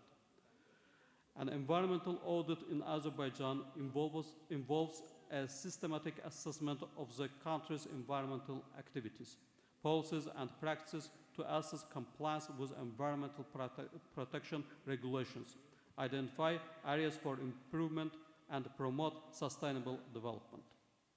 As a rapidly developing country with diverse ecosystems and industries, Azerbaijan recognizes the importance of regular environmental audits to ensure the protection of natural resources, biodiversity, and public health. An important legal framework has been formed in this direction. The Chamber of Accounts of the Republic of Azerbaijan, as the Supreme Audit Institution of the country, has conducted various audits in the direction of water and forest resources management, as well as on alternative and renewable energy activities in the direction of protecting the soil ecosystem, ensuring sustainable management and access to water and sanitation for all from the Sustainable Development Goals. And currently, our other audits are going in these areas. The results of 5 performance audits on SDGs are included in InterSAI's SDG Atlas. It's gratifying that, as a result of our audits, various measures are being taken by the relevant government agencies based on the audit findings revealed as a result of our suggestions. And thanks to these, positive results are already being achieved. Audit measures conducted by the Chamber of Accounts determines that all buildings within the Smart Village project of liberated territories from occupation were designed and built in a modern, resources-efficient manner that significantly reduces carbon footprints. In this direction, work is being continued in other areas. As we all know, climate change is closely related to budgetary, financial, and socio-economic issues. The main goal here is to bridge the gap between budget and climate policy in accordance with Article 2 of the Paris Agreement. It should be noted that our deep adoption of the Green Budget Framework of the Organization for Economic Cooperation and Development OECD and the Green Budget Reference Framework of the European Union and other instruments. Since climate change is a threat of our planet, especially according to the data shown in the World Bank report, due to the risk that effects of a changing climate could result in between 68 and 132 million people falling into poverty within 10 years. We need to think of such a mechanism that the audit will include a set of common national, regional, and global indicators and targets. In this regard, increasing efforts and knowledge transfer within InterSAI and its regional organizations constitute one of the urgent activities. Climate Scanner project can act as a unique opportunity in this direction. We suggest to continue the activity in this framework and similar direction. It's expected that the results of Climate Scanner initiative, which has been implemented since 2022 with the support of international experts and organizations, will be presented to the world community at the COP29 to be held in Azerbaijan November of this year. In accordance with the purpose of this tool, to summarize the information on activities of the participating SAIs on climate action assessments at the national and international levels in 3 directions on climate actions to provide relevant information to stakeholders. For this reason, we appeal to each of you freely share knowledge and skills on an open platform to consider the possibility of carrying out our mission to save our planet only together, and to support the activities carried out with our audits in various formats. Thank you for your attention. Thank you, Dr. Sadigov, for telling us what Azerbaijan is doing in terms of energy transition and the contribution your SAI is doing in this regard. After 2 SAIs presentation, now we will have a presentation from Ms. Camila Camilo. She's a representative from the W20, Women 20 G20 Engagement Group. Ms. Camila Camilo is a Brazilian activist and social entrepreneur who builds bridges between big players such as Google, Alpargatas, Votorantim Group, and grassroots initiatives to develop open innovation, social responsibility, environmental and social governance strategies, and climate action projects. Ms. Camilo co-founded Creators Academy Brazil, an initiative that aims to develop innovative and strategic ways to communicate messages about climate action and democracy. She's a data-driven person, currently leading the Brazilian Social Impact Map, MAIS, project, which gather information about over 800,000 NGOs to support social impact investors and decision makers in their impact strategies based on data. Ms. Camilo also collaborates with the Angels of the City, an association that seeks to address social issues like homelessness and addiction while championing climate initiatives. Ms. Camila Camilo's presentation will discuss climate change, inclusive energy transition, and gender equality. It will focus on the importance of providing women with access to resources and eliminating violence against them. Ms. Camilo will also underscore women's significant contribution to social and environmental impact and provide practical guidance for public initiatives to achieve sustainable development goals. Ms. Camilo, the floor is yours. Thank you for having me. I grew up in an outskirts neighborhood in the east side of São Paulo City. I'm the second daughter of 4 children raised by a single mother. My story is quite similar to over 40% of the homes in Brazil, led by a woman because an absent partner. My professional life started when I was 11. And since then, work is where I feel safe. Being here today is something new for me, so I want to ask you for take it easy. Just my first time in a floor like this. My name is Camila Camilo. I am an activist and a social entrepreneur. I am also a delegate of the W20, the G20 engagement group focused on promoting gender equality and women's economic empowerment. The W20 Brazilian presidency chose 5 thematic areas: women entrepreneurship, women in STEM, care economy, ending violence against women, and climate justice. So my message to you is, imagine a world where everyone, regardless their gender, race, has the opportunity to thrive and contribute to a sustainable future. Today, I want to talk about the intersection of gender empowerment, just energy transition, and climate justice.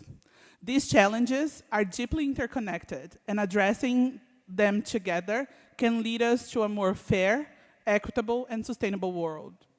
To set the stage, consider this. 7 out of 10 Brazilians have experienced or know someone who experienced a climate extreme event. This statistic highlights the urgent need to comprehensive climate action that includes and equitable, inclusive and equitable. But what nobody is talking about is how those issues affected disproportionately women and children. And most importantly, how we, as a society, will make sure that the G20 countries will do more than ask for more data and more studies. Actually, we will choose action. Otherwise, we may make some shareholders happy, but that will be at the cost of millions of women's and children's lives. Women empowerment is about creating an environment where everyone can participate fully and equally in all aspects of life. This means access to education, economic opportunities, and leadership roles. When women and social minority groups are empowered, society becomes more resilient, productive, and innovative. For example, in my own experience working with traditional communities, I have seen firsthand how women leading agriculture or touristic activities or projects can significantly improve productivity and community well-being. According to the McKinsey Global Institute's report, eliminating all gender inequalities could add $28 trillion to the global GDP. But we lost this opportunity already because the time was till 2025. But I trust you. I trust you can at least make for that. A just energy transition involves moving towards sustainable energy sources in a way that is fair and inclusive, and we all know that. This means ensuring the benefits of the transition, such as job creation and improved health, are accessible to all, regarding their gender, especially those who have been historically marginalized or underserved. What brings my question to all of you? How do we measure the just part of the energy transition in your and my country? What are the KPIs? Can we prove it? Can we all agree that we don't have more time to leave half of the world's population behind? True climate justice can only be achieved when all women have access to fundamental resources, such as land, basic sanitation, and drinking water. These rights are essential for female social justice and prerequisite for meaningful climate justice discussions. For instance, the UN Women reports that women make up for 43% of the agricultural labor force in developing countries, but own just less than 20% of the land. Here in Brazil, we have an exquisite example that makes all the difference. Our national social housing program, Minha Casa Minha Vida, makes sure that the property goes in name of the women, which promotes women autonomy. Can we do that for land and rural areas? If you ensure the land rights for women, which can significantly boost agriculture output and sustainability, that would be awesome. Climate justice recognizes that climate change disproportionately affects marginalized communities. These communities often have the least resources to adapt to changing conditions and most impacted by environmental degradation, despite being those who contribute less to climate crisis, state as we know. In my work with indigenous communities, I have seen how supporting women access to resources can lead to the preservation of vital ecosystems and traditional knowledge that contributes to climate resilience. And also how powerful it is when women and children have access to technology and they master not just the use of the technology, but the development of the technologies. For the past 6 months, alongside the AI researcher David Dow, I've been working on training indigenous communities to use AI as a tool, not just for safeguarding their knowledges, but to support biodiversity monitoring and conservation. So far, the results are tremendous. We hire one of the girls of the community that now are more than just using AI. They are training others to pilot drones, install, monitor audiomorphs, and analyze the data using AI. Technology can be an equalizer for social inequalities. And we can leverage technology for everyone. Research from the Global Gender and Climate Alliance shows that women are more likely to adopt sustainable practices and renewable energy sources. Their involvement in community project leads to better environment outcomes and long-term behavioral changes. Eradicating violence against women is crucial. It's not only addressing a critical social injustice, but also empower women to participate actively in the climate action and policy making. Where injustice is present in women's lives at a risk, and it is our duty to make sure that our governments will take action. According to the World Health Organization, 1 in 3 women worldwide has experienced physical violence. And this scenario can get worse in cases of climate disasters, when women are not part of the leadership task forces of first response activities. Take the Rio Grande do Sul example, when women and girls were harassed and abused in the shelters because there was no gender perspective in the managing crisis. I can guarantee you that a woman would think about exclusive shelters or actions to prevent it. I know that by addressing this issue, we can unlock the potential of millions of women that will be safe and available to contribute with climate action. Well, I truly believe that we can really change the world one conversation at a time. That's why I'm here today. I am honored to share with you the W20 Climate Justice Working Group recommendations with all of you. Because I believe if we echo these points, we'll save so many lives. And if nothing that I said until now got to you, please pay attention to these 5 points. To ensure gender-responsive climate action, our countries must guarantee a gender-responsive approach in our climate policies, which means include gender perspectives in our NDCs. Invest in gender-just climate finance and implement directly fund to women-led climate projects. Integrate a gender lens into disaster risk reduction management. Address climate migration within international human rights law. Ensure spending money towards net zero goals are bold, fair, and include direct benefits to women and girls. Ensure transformative and gender-just transition by facilitating access to job, upskilling, and reskilling in the green and blue economies. These recommendations are crucial, especially considering the disproportionate socio-economic impacts of climate change on underserved women and girls.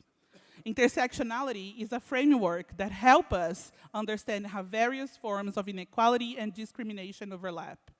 Gender, race, economic status, and other identities intersect to create a unique experience, disadvantage, or privilege. By addressing these intersecting issues and giving women their due space of power and voice in society, we can regenerate the earth and preserve lives. I want to share with you a quick video that shows my message. The subtitles are in English.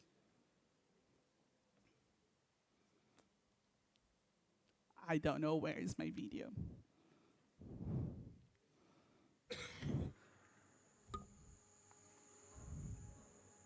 A Creators Academy é convite para retornar à natureza. A gente é a natureza. Escutar as vozes da floresta, das pessoas que são guardiãs da floresta. Eu, como cacique, tenho preocupação, quero cuidar para que as pessoas tomem consciência da importância que nós temos de conviver com essa floresta, com essa natureza e brigar sempre pela proteção dela. Estar aqui nesse espaço foi está sendo, né, muito bom, essa conexão com a natureza, com a ancestralidade. A missão é aproximar os mundos, olhar para o outro, reconhecer o outro na diferença.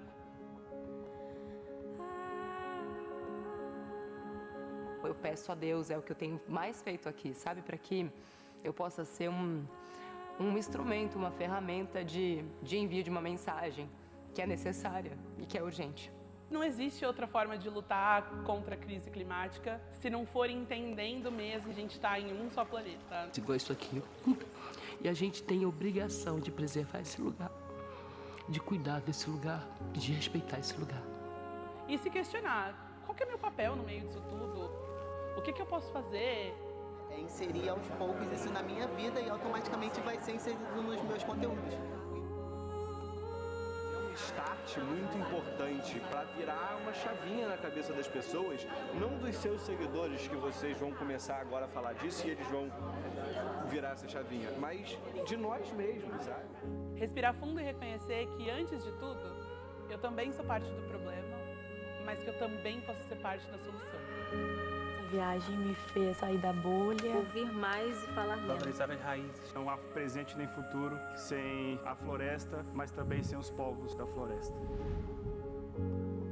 Eu sou muito grata por estar aqui, assim, e que vou poder puxar ainda mais essa pauta, esse rolê. A pergunta que fica diante disso tudo é: onde você quer estar? Do lado de quem que eu quero estar?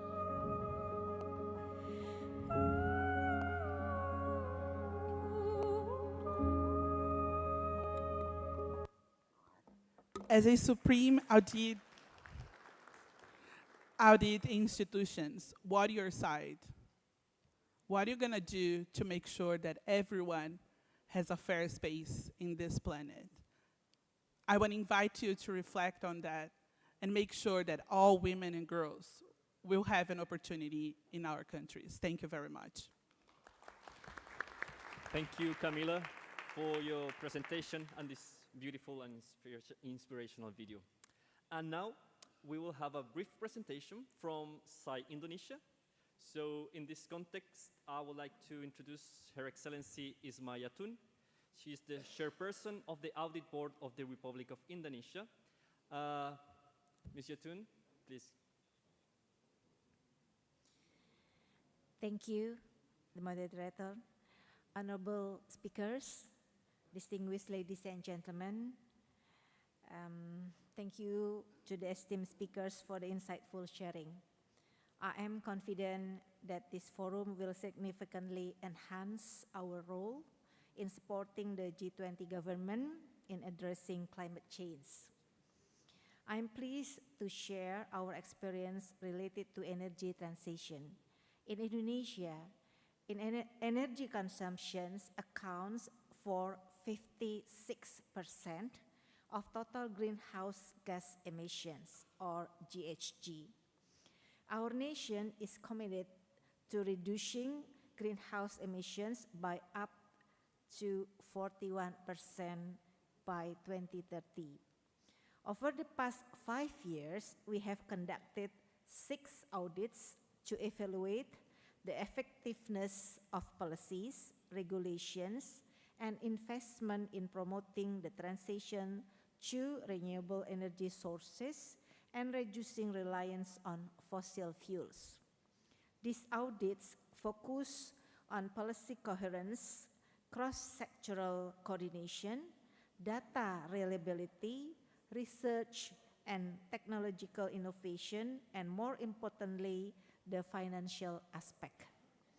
Our audits have also highlighted the importance of stimulating investment in renewable infrastructure, streamlining permitting processes for renewable projects, and implementing policies promoting the adoption of clean energy technologies. The audit demonstrated efforts that have significantly increased renewable energy supply across our nation, reducing GHG emissions as well as our reliance to fossil fuel. By addressing these points, we can strengthen our policies, enhance cooperation, and drive impactful action. Thank you. Thank you, Your Excellency. And to close this first panel, I would like to introduce to you Mr. Philip Hauser, our specialist speaker, who is the chairman of the Brazilian Deliberative Council of the Institute E+ Energy Transition and director of business development at Solar Group in France. The E+ Energy Transition Institute, chaired by Mr. Hauser, is a think tank that promotes specifically proven and economically efficient climate change policies for Brazil. Mr. Hauser holds a master's degree in chemistry and business administration, specializing in environmental finance. With more than 20 years of experience developing climate change projects and policies, Mr. Hauser has worked with private sector companies such as Ecosecurities and Engie to promote investments in renewable energy, clean industry, and sustainable forestry. In his former role as program lead for the Agora industry, Mr. Hauser developed regulatory solutions to advance the climate neutrality of heavy industries such as steel and chemicals.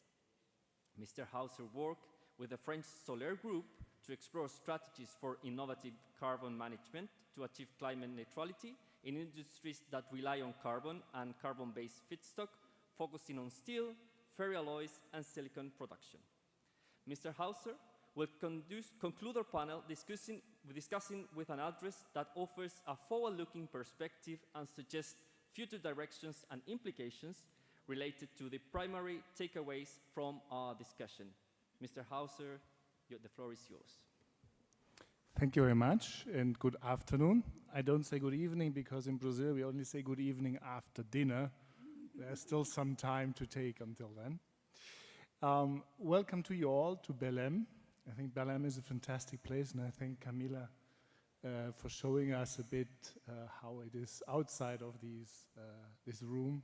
But I think it's very important that we are all here. I'm absolutely happy to see how so many countries, how the auditing institutions of all these countries come together to discuss how they can coordinate and work for better policies on the level of your countries, but also on the global level. I'm happy to be here with you and to discuss it. I thank Ministro Bruno Dantas and his team for making it so easy and so pleasurable to be here with you. And I also thank the E+ team, the NGO that we have here in Brazil, Rio de Janeiro and Sao Paulo, in supporting me in preparing this contribution. So it's an honor to summarize and potentially comment on what has been discussed here in the panel. It's a challenge because obviously the institutions that you represent have a completely different approach to these things than a think tank or than academics or than an NGO. But I think this is a very important dialogue that we have to have, and I hope this is just the first one of many. So I would like to commence my speech with something that I found out about Aristoteles. He said 2,300 years ago that whenever a public office manages public funds, you need to have an office to audit and fiscalize. So he is a bit the father of the work that you are doing today. But Aristoteles said something else that I think is very interesting. He said, money is just a tool to facilitate transactions. It can attribute and compare the value of goods, but it does not have a value in itself. Intrinsic value are the goods that we need as humans to satisfy our necessities. And therefore money is only a tool to make our economy work. And I think these ideas are very instrumental when we discuss today the evolving role of Supreme Audit Institutions. You are all used to fiscalize public accounts if the money was spent correctly and hopefully well spent. But what if we think about our monetary system just as a tool to supply us with the basic necessities that we have as humans today and tomorrow? What if your role would be to manage or to audit and fiscalize that our economic system effectively helps us to deliver the necessities of societies today and tomorrow? I think if we would consider that as an objective, we would come to the conclusion that we are not on a good path. We have heard on our panel that climate change has emerged as the major challenge for mankind. It's a make or break situation for human cooperation. So it is really time to unite and to think about how we can restructure our economy to safeguard the environmental goods and services that we need today and for the future, while also making sure that we have an inclusive economy that delivers for everybody. Now, it's a somber objective, but I have good news. A climate-neutral economy is not only possible, it's a better economy in terms of welfare, equity, and prosperity. Why? First, we know that renewable energies and sustainable technologies are financially and certainly economically more attractive. Renewable energies, batteries, electric vehicles, heat pump, if not already cheaper, they will be cheaper shortly. And that is a big promise. Second, we know that renewable resources, a sustainable economy, is by nature more democratic and inclusive. Renewable energy, agriculture, forests are all distributed resources available in all countries, in all regions, different from the concentration of fossil fuel resources that we rely on today. As a result, developing these renewable resources requires to work with communities. It requires to share wealth to ensure their support. This is an advantage. It is an opportunity, but it also implies disadvantages for investors. Why are investors reluctant to finance our transition to climate neutrality? First, and in very simple terms, they prefer a fenced oil well compared to wind, solar, or hydropower plant with large surface areas and complex local communities. Especially complicated are communities with low socioeconomic development in regions with a weak state, because then investors have to deal with all the problems that are hard to manage and that imply hefty costs. Second, and that's not a surprise, investors prefer to continue using their legacy business and to play with proven business models. They see the future always from the perspective of their present position and are thus very path dependent. The lens for their future is always from the asset base that they own today.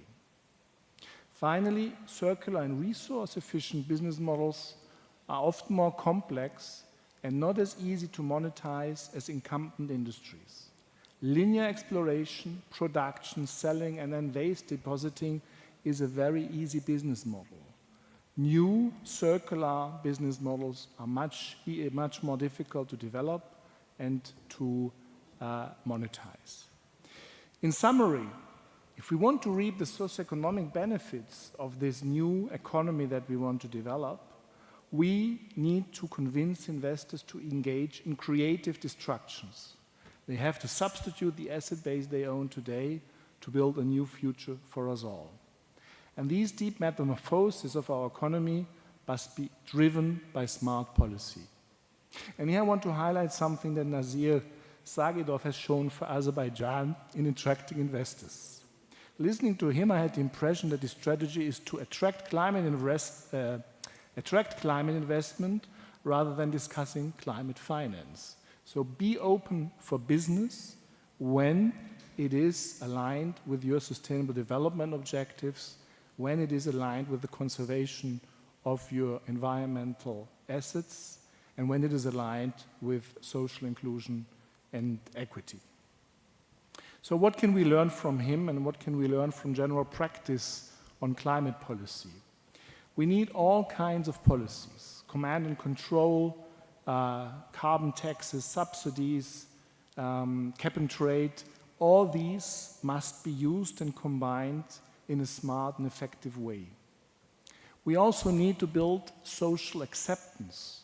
We need to make sure that these projects are developed in a way that local communities benefit. If they don't benefit, they won't allow it. It's not a nice to have. It's a necessary element of a successful energy transition that local communities are part of it. Hashem, by the way, explained how Egypt audits and accompanies such projects, potentially to make sure that these projects do not only respect local environmental resources, but also social objectives. However, this whole thing is difficult for politicians. First, these policies are complex, and good politicians are often not the best technocrats. Also, even if this all makes sense for societies as a whole will win, there will always be losers, and these losers want to obstruct the process or demand compensation.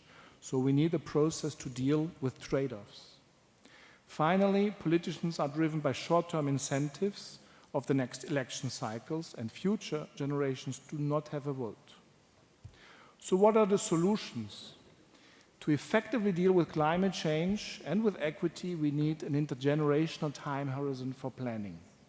The fact that all these countries now have NDCs with binding targets for climate neutrality is a firm reference for judging short-term policies and progress, as Dr. Thelma Krug has explained. Another reference is a recent decision of the German Constitutional Court that current climate policies must be equitable towards future generations. It is not constitutional to procrastinate climate action in Germany. Current generations have to do the same what we expect from future generations. Another interesting reference is a recent decision of the European Court of Human Rights. It decided that the right of elderly Swiss women were affected by increasing heat waves, and thus demanded that the Swiss government takes more serious action on greenhouse gas mitigation measures. And while these legal decisions are very encouraging, I don't think that the judiciary alone will be capable to audit and accompany us on our way to climate neutrality. So I'm convinced that there's an important role for Supreme Audit Institutions to first ensure that long-term state policies and commitments are kept and not ignored due to short-term priorities. Second, to accompany and audit climate policies to ensure their effectiveness, efficiency, and distributional justice, as well as the transparency under the NDC commitments, is a very important fundament for progress. Third, we need to accelerate institutional learning to ensure the constant improvement and the exchange that we need to get our policies right. Environmental policies are still relatively new. We will do a lot of mistakes, which is not a problem as long as we learn from it, but we need institutions that are capable for this learning. And finally, we need to provide an unbiased and transparent account to society. It is not enough for climate policies to be efficient and fair. They must appear to be efficient and fair. Only if the perception is positive, our societies will support this transformation. However, I can tell you that you're not alone. As this panel shows, you have civil society and academia at your side to support and resonate your work. We're looking forward to cooperating with you. And therefore, I commend the InterSAI, the SAI engagement group, and each individual institution for the engagement and for this international cooperation that you are demonstrating. I'm sure it will help you and your country and us all to engage in a just and inclusive and successful energy transition. Thank you. Thank you very much, Mr. Hauser, for your forward-looking perspectives and interesting ideas and calling on action to society and to SAIs. And now the panel number 1, it ends, and we're moving to panel 2. Panel 2 is called Multidimensional Poverty in the Context of Climate Change. And I would like to thank all the dignitaries and participants for joining us for our second panel discussion. This session will delve into the intricate relationship between poverty and climate change, highlighting how these issues intersect and exacerbate each other. Addressing multidimensional poverty is crucial for achieving sustainable development and as encompass various deprivations beyond income, such as education, health, and living standards, which are all affected by climate change. Supreme Audit Institutions play a pivotal role in this context. By auditing and evaluating public policies, SAIs ensure that resources allocated to combat poverty and climate change are used effectively and transparently, as Mr. Hauser recently mentioned. Their oversight fosters good governance, accountability, and trust, which is essential for implementing successful strategies to alleviate poverty and mitigate climate impacts. Through their work, SAIs contribute significantly to building resilient and equitable societies capable of meeting the Sustainable Development Goals of the 2030 Agenda. On this panel, we will follow the same structure than in panel 1, so we will have a keynote speaker, our panelist presentation, and a closing remarks from our specialist speaker. And to begin, I would like to introduce to you to Dr. Sabina Al-Khair, who will open our second panel. Dr. Al-Khair is a poverty and human development professor at the University of Oxford and directs the Oxford Poverty and Human Development Initiative, OFI. She previously worked at George Washington University, Harvard University, the Human Security Commission, and the World Bank. She has a DPhil in economics from the University of Oxford. Dr. Al-Khair and Professor James Foster developed the Al-Khair-Foster method for measuring multidimensional poverty, the MPI. This flexible technique can incorporate different dimensions or aspects of poverty to create measures tailored to each context. The MPI offers a tool to identify who is poor by considering the range of deprivations they suffer. It is used to report a headline figure of poverty, which can be unpacked to provide a detailed information platform for policy design, showing how people are poor nationally and how they are poor by areas, groups, and by each indicator. Dr. Al-Khair was selected a Fellow of the Academy of Social Science in the UK in 2021 and was voted one of the Forbes magazine's top 100 thinkers in 2010. Dr. Al-Khair will discuss the complexities of measuring multidimensional poverty and its relevance as a robust policy tool within the SDG framework. As a pioneer in poverty measurement, she will highlight how multidimensional poverty indices can incorporate climate-induced deprivations, aiding policymakers in designing targeted interventions. Dr. Al-Khair, the stage is all yours.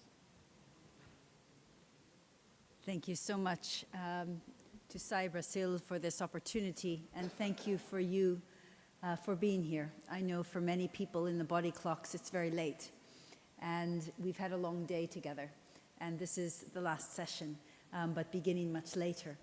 And so I thank you for being here, because I think the vision that SAI Brazil set out of using the Supreme Audit Institutions to look at poverty and hunger is historic. And the potential that you have to make a difference in real people's lives is real, it's tangible. And as somebody who only works on poverty, I can really appreciate the strategic value if SAI20 comes on board. So I want to thank you for being here. And what I will try to do is explain what multidimensional poverty is very briefly, how to measure it, jointly with climate variables, and give some examples of how these have been used, and I'll keep to time.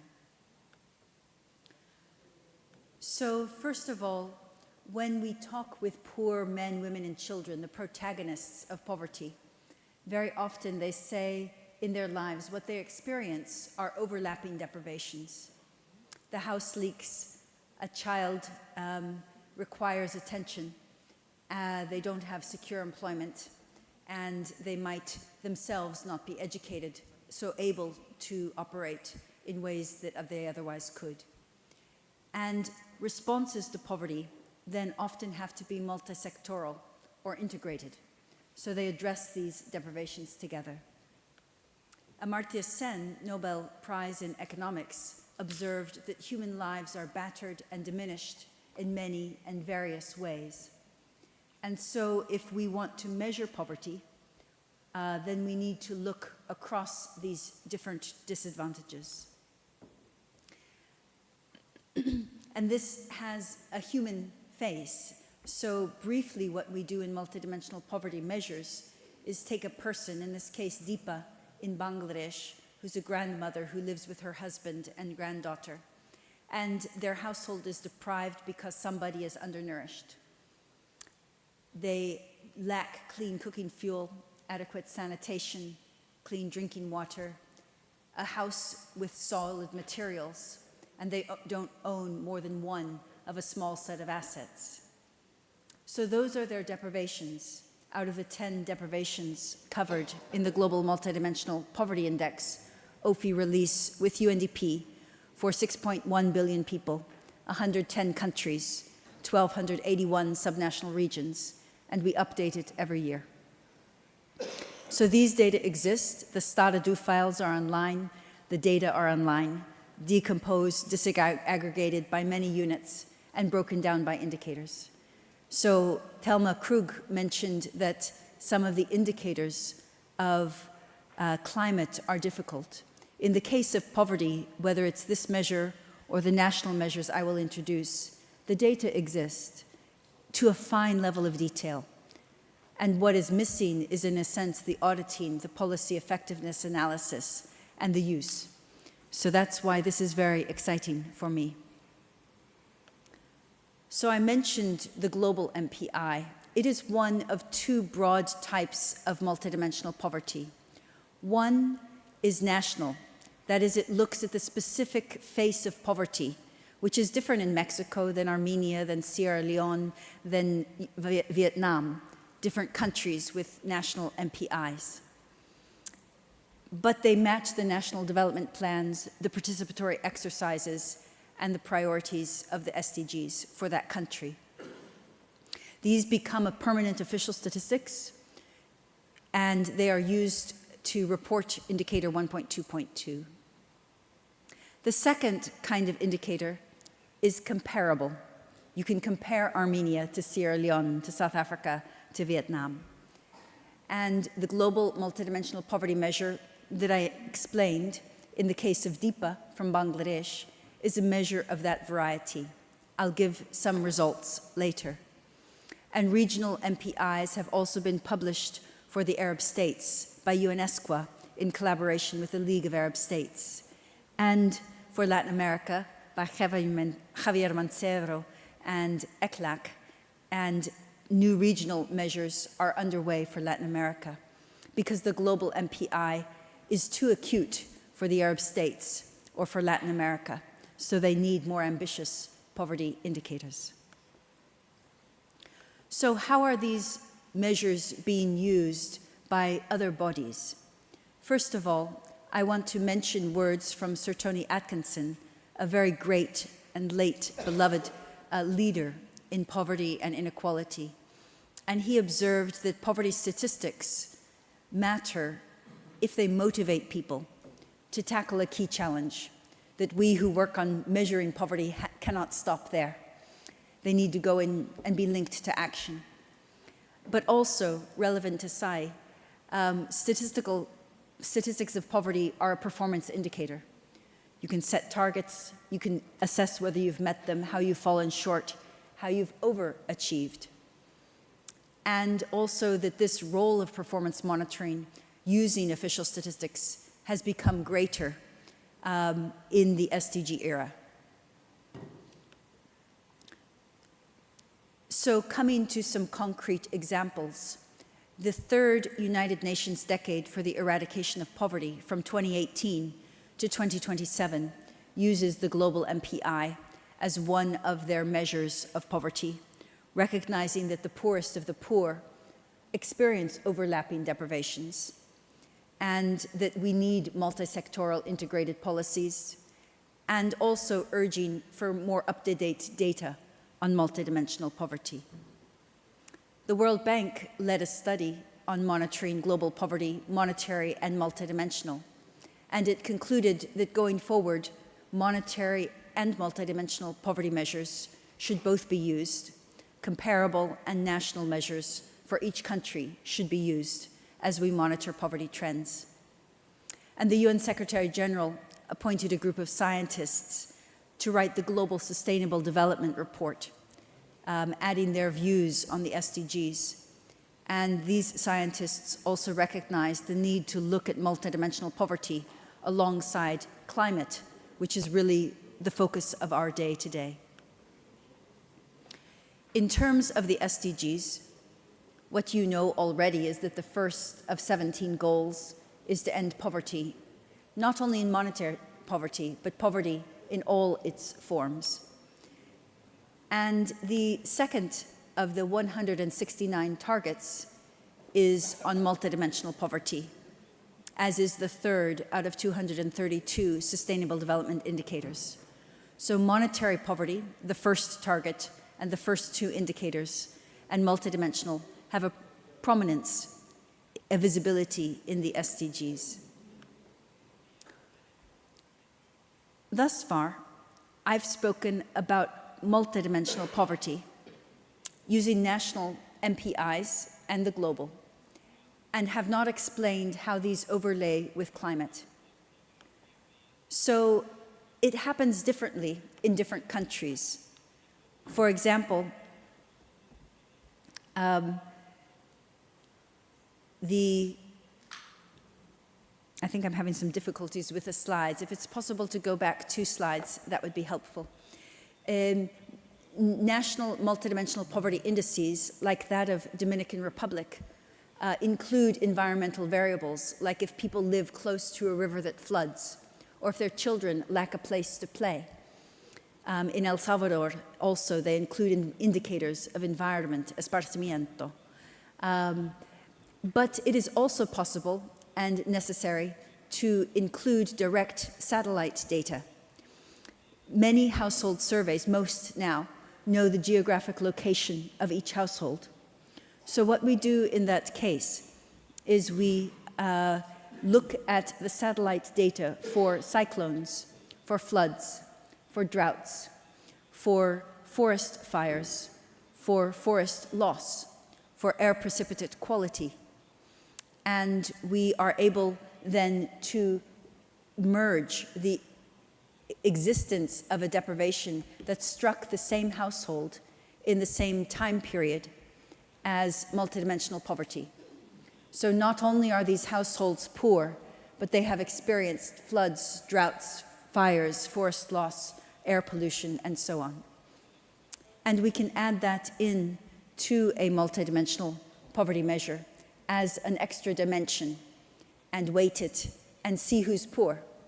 So in the slides, for example, there is the example of Madagascar, where we have different indicators that I mentioned merged with the household survey data.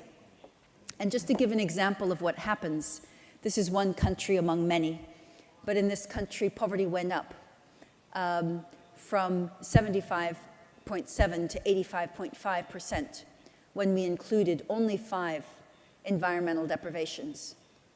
But in the case of Madagascar, 9 of the 10 poorest provinces were also the most hard hit by the environmental climate disasters. And so we could see an overlap, very tangibly, map it below actually these levels down to the household levels. And this is quite powerful and can be done extensively. And so when we speak about multidimensional poverty in the rest of this presentation, it is using an MPI that could be augmented with environmental data for the same time period. Now, it is at the end of a long day, so I will be brief, but people who work on auditing and accounting are numbers people. And so I thought you might be interested in just a few slides to show why multidimensional poverty measures are perhaps interesting in an accounting framework or an auditing framework. And the reason is very simple, that what an MPI does is it isolates all of the deprivations experienced by poor people, and it weights and adds them up. And that the height of that stack of all the deprivations of all poor people is the MPI. So if any deprivation of any poor person goes down, poverty goes down. There's a one-to-one connection. And that means that when we look, we can see where poverty's gone down and by what indicator. So it's built on a matrix, for example, of 4 people, Maria, Flavio, Sonia, and João, and in this case, 4 indicators. And each person is identified as deprived or non-deprived. So there is a dichotomization of the variables. And you can see that the second person, Flavio, has 2 deprivations. The 4, if 1 deprivation doesn't constitute poverty, but 2 or more does, then João is not poor. And that deprivation is erased. But all deprivations of all poor people remain in the data set. And you can then see, on average, what proportion of deprivations poor people experience. 2/4 for Flavio and 4/4 for Sonia, so the average is 3/4. And that is the information that you need for the MPI. Because it is linear, you can also look vertically and look at the percentage of the population who are poor and deprived in health, half, or education and housing, 1/4 each, or work, half. So this is the last slide of methodology. How do you compute the measure? It's something that our littlest participant, I believe, could do, because I believe she knows addition and multiplication.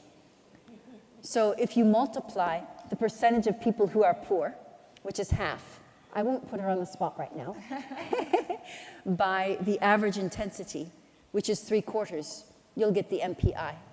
If you take the mean of the matrix, 6 deprivations out of 16, so you count the orange boxes and they are 6, and the matrix of 4 people and 4 deprivations is 16. So if you take 6 by 16, that's the MPI. And if you sum or take the average of the censored deprivations, 2/4 plus 1/4 plus 1/4 plus 2/4, then that's the MPI. So it's a very elementary index. But because of that transparency, it's very easy to see where poverty is going down, for whom, and in what indicator. And that makes it perhaps a useful tool of accountability. For example, let's say there's 1 deprivation that goes down for Sonia. She gets access to health care. Then intensity goes down. The percentage of the population poor in health go down, and the MPI goes down. And so in that way, you can track the intended effect of an expenditure and its actual effect on poverty. I'd like to close in my last 4.5 minutes with some quick examples. First, from G20 countries. Mexico was the first country to launch its MPI in 2009.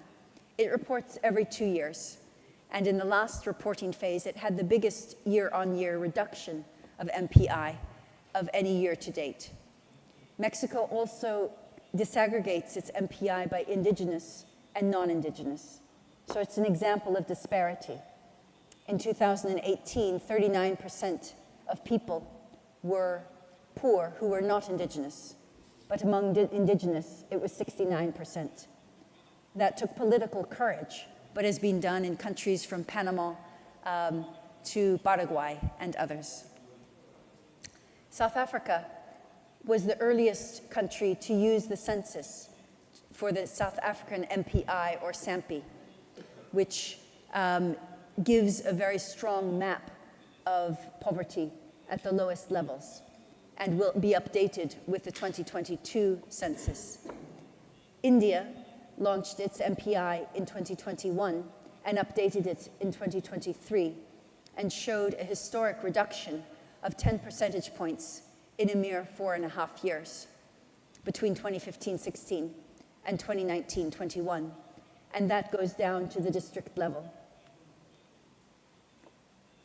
In terms of the global multidimensional poverty index, as I mentioned, it covers this year 6.1 billion people, and sadly 1.1 billion are poor. They are deprived in 1/3 or more of the weighted indicators I showed at the beginning of Bangladesh. Half of the poor are children, 2/3 live in middle-income countries. And this is a measure appropriate, as I said, in sub-Saharan Africa and South Asia primarily. And it is a complement to monetary poverty. The height of these bars is the level of multidimensional. The black dots are the level of monetary. And you can see that they're not always the same. So you use both measures together to see poverty more clearly. But the real use is that you can go down to the very local levels. So in this example, the different world regions are on the left, and then you can go to a country level. Here, the countries of sub-Saharan Africa, South Africa being the second least poor. And then within Senegal, in the middle, down to the subnational regions. And each of those colors represents an indicator. So you can see the face of poverty, and that supports allocation of resources and budget design. India, by our global multidimensional poverty measure, which is 2 fewer indicators than India's official MPI, shows a historic reduction of 415 million people in 15 years, with the poorest groups having the fastest reduction. The next largest reduction in terms of number of people, of course, was China, which started with a much lower level of poverty, but has had huge progress from 2012 onwards. But 25 countries cut their global MPI in half by 15 years.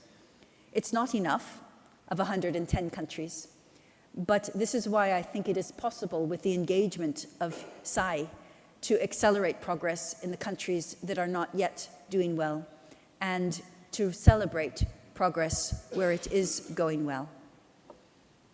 And I think to acknowledge a gap, we at OFI in our research group work with governments, with ministers of planning, ministers of finance, ministers of social development, with presidents, vice presidents, and prime ministers.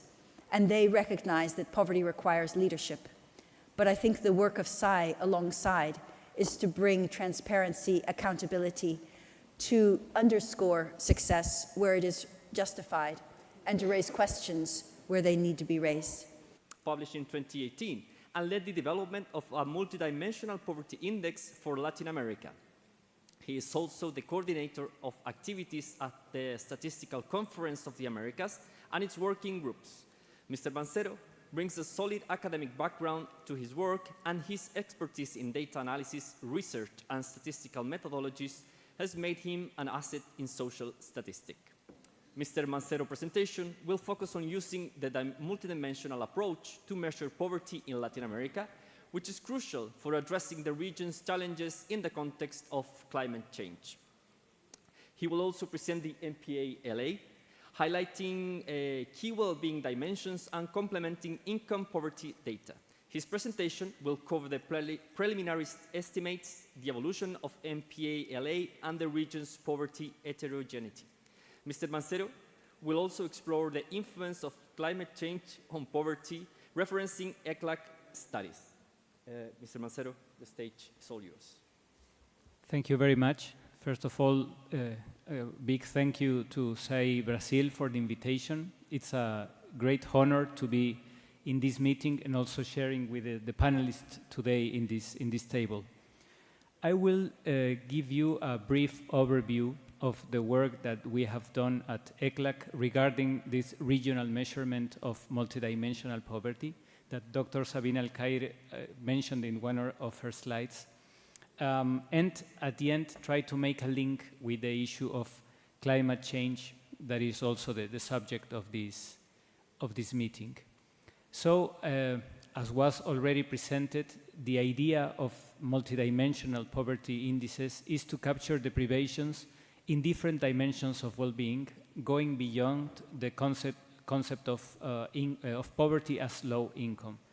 And from the many countries that have now official poverty measurements around the world, a quarter of them is in Latin America. This has been a very active region in the adoption of MPIs, of official measures of poverty, multidimensional poverty. So my institution, which is one of the 5 economic commissions for economic and social development from the UN, it's for one of the regions, Latin America and the Caribbean, has had a long tradition of working with poverty measurement. It is still income poverty, which is one of the indicators that the institution publishes regularly. But we also started doing a regional MPI. The first one was published 10 years ago. The idea of having a specific MPI for the region is because and we are currently developing a new index, which is to be published later this year in collaboration with UNDP. And we are currently in a discussion, consultation process with some countries, with OFI, and we've also had a long and enriching discussion with the different divisions of the different areas within our own institution to arrive at this. I will skip these 2 slides. Okay, if I refer to the index that was published 10 years ago, it included a combination of different kinds of deprivations.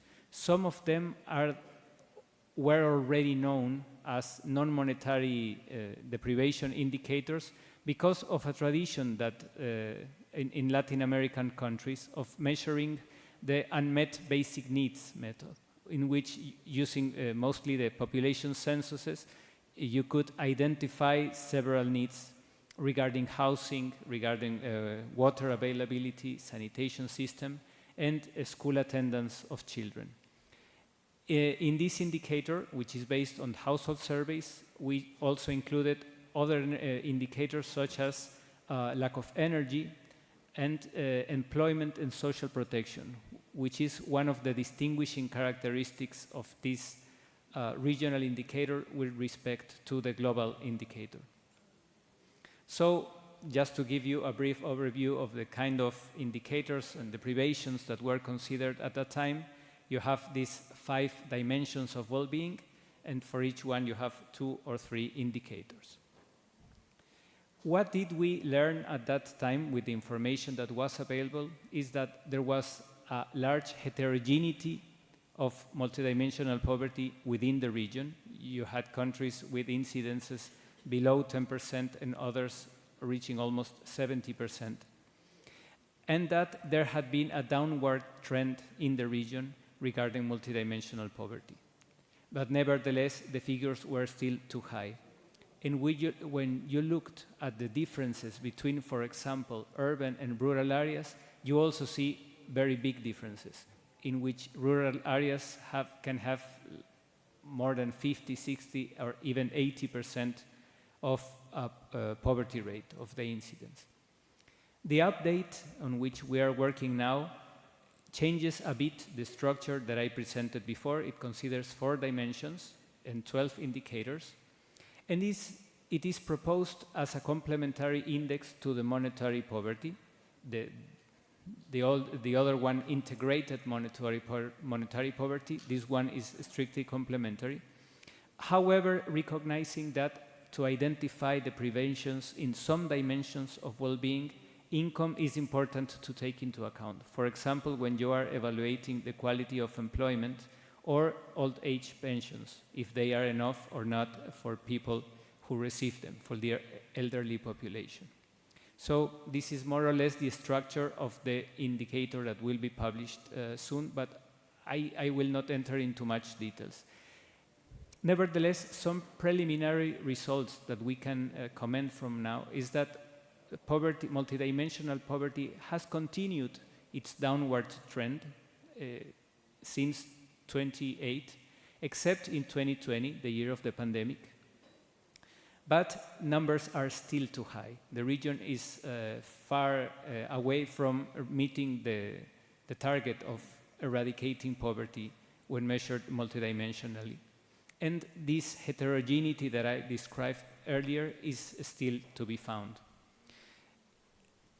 You can also see that the deprivations in all of the dimensions that have been considered contribute to this situation of being in poverty, and some of them have a bit higher impacts on the final figures. For example, the precarious employment, the lack of internet access, and overcrowding. And also that people in income poverty and multidimensional poverty are not necessarily the same. In fact, the population that is poor by both methods is lower than the population that is poor by one method and not by the other. So it is very important to have this complementary perspective, because the kind of policies that you need to address these different manifestations of poverty are different. So now, making the link to climate change, ECLAC has a whole area devoted to analyzing the climate change and working towards policies on that regard. There is a recent report from last year that summarizes some of the evidence of the impact of climate change in the region. You can see that, for example, temperature has increased by between 0.7 Celsius degrees and 1 Celsius degree with respect to the 1960 to 1980 average. That there is a measure of the days of exposure to heat waves that has increased. That there's already a loss of 30% of glacier surface area since the 80s. There are longer and more intense drought episodes, and there has been an increase in forest fires and spread of vector-borne diseases. This is all some things that are happening now. There's evidence about them. And there are also different estimates showing the impact on per capita GDP, which would be a decline between 0.8% and 6.3% by 2030. And also there are some estimations regarding the impact on monetary poverty, in which the number of poor called Gerando Falcões. Ms. Rentel is Director of Social Technology at the NGO Gerando Falcões, which specializes in community development solutions and combating multidimensional poverty. Nina inspires many young Brazilians looking to make a social impact in their communities. Her dedication and hard work at Gerando Falcões have helped change the lives of many young people and build a better future for communities in situations of socio-economic vulnerability in Brazil. During her presentation, she will showcase the work of Gerando Falcões, collaborating with 2,500 local leaders, which they focus on eradicating poverty through education, economic growth, and citizenship services. She will also present other interesting initiatives Gerando Falcões is carrying out currently, like the Favela 3D program. Ms. Rentel, please, the floor is yours. Thank you. It's a great honor to be here. Thank you, and thank you also everybody who's staying with us for so late. Gerando Falcões, I want to share with you a little bit of how we've been working with multidimensional poverty in favelas of Brazil over the past 12 years. Our mission, as our founder has written it before, is to end poverty in Brazil's favela before Mars is colonized. So we want to be a little provocative about the investment and the knowledge and all the, the pact that we could create to first resolve our issues in Brazil before we look at other planets. We started off in a favela in the eastern part of São Paulo, and now we are an NGO ecosystem. We have formed over 2,000 leaders that have projects and create social impact in their favelas in all of the states of Brazil. We are now impacting over 5,000 favelas along with our leaders, and we impact over 700,000 people directly with the programs that we implement with our network. And with the Favela 3D program, we are already in 10 favelas, and I'm going to tell you a little bit more about this program specifically. Through our history and with the network, we've been creating new technologies to fight poverty in favelas and other social vulnerable communities in Brazil. Our first technology is the social leader network. So we have a university, our Falcons University, where we form leaders to be able to manage the NGO and also create more impact. Our Favela 3D program, which aims to end poverty in favelas in a span of 2 to 3 years. Our Takeoff program, which is our own poverty graduation program, where we try to guarantee that all the families in our program are actually leaving poverty and achieving a level of dignity. And our micro franchises, where we learned that women specifically need new type of economic solutions for them to be able to generate income no matter in what context they are located in. The Favela 3D is our project to create digital, dignified, and developed favelas in Brazil. It's ambitious, but we try to connect social transformation with infrastructure transformation.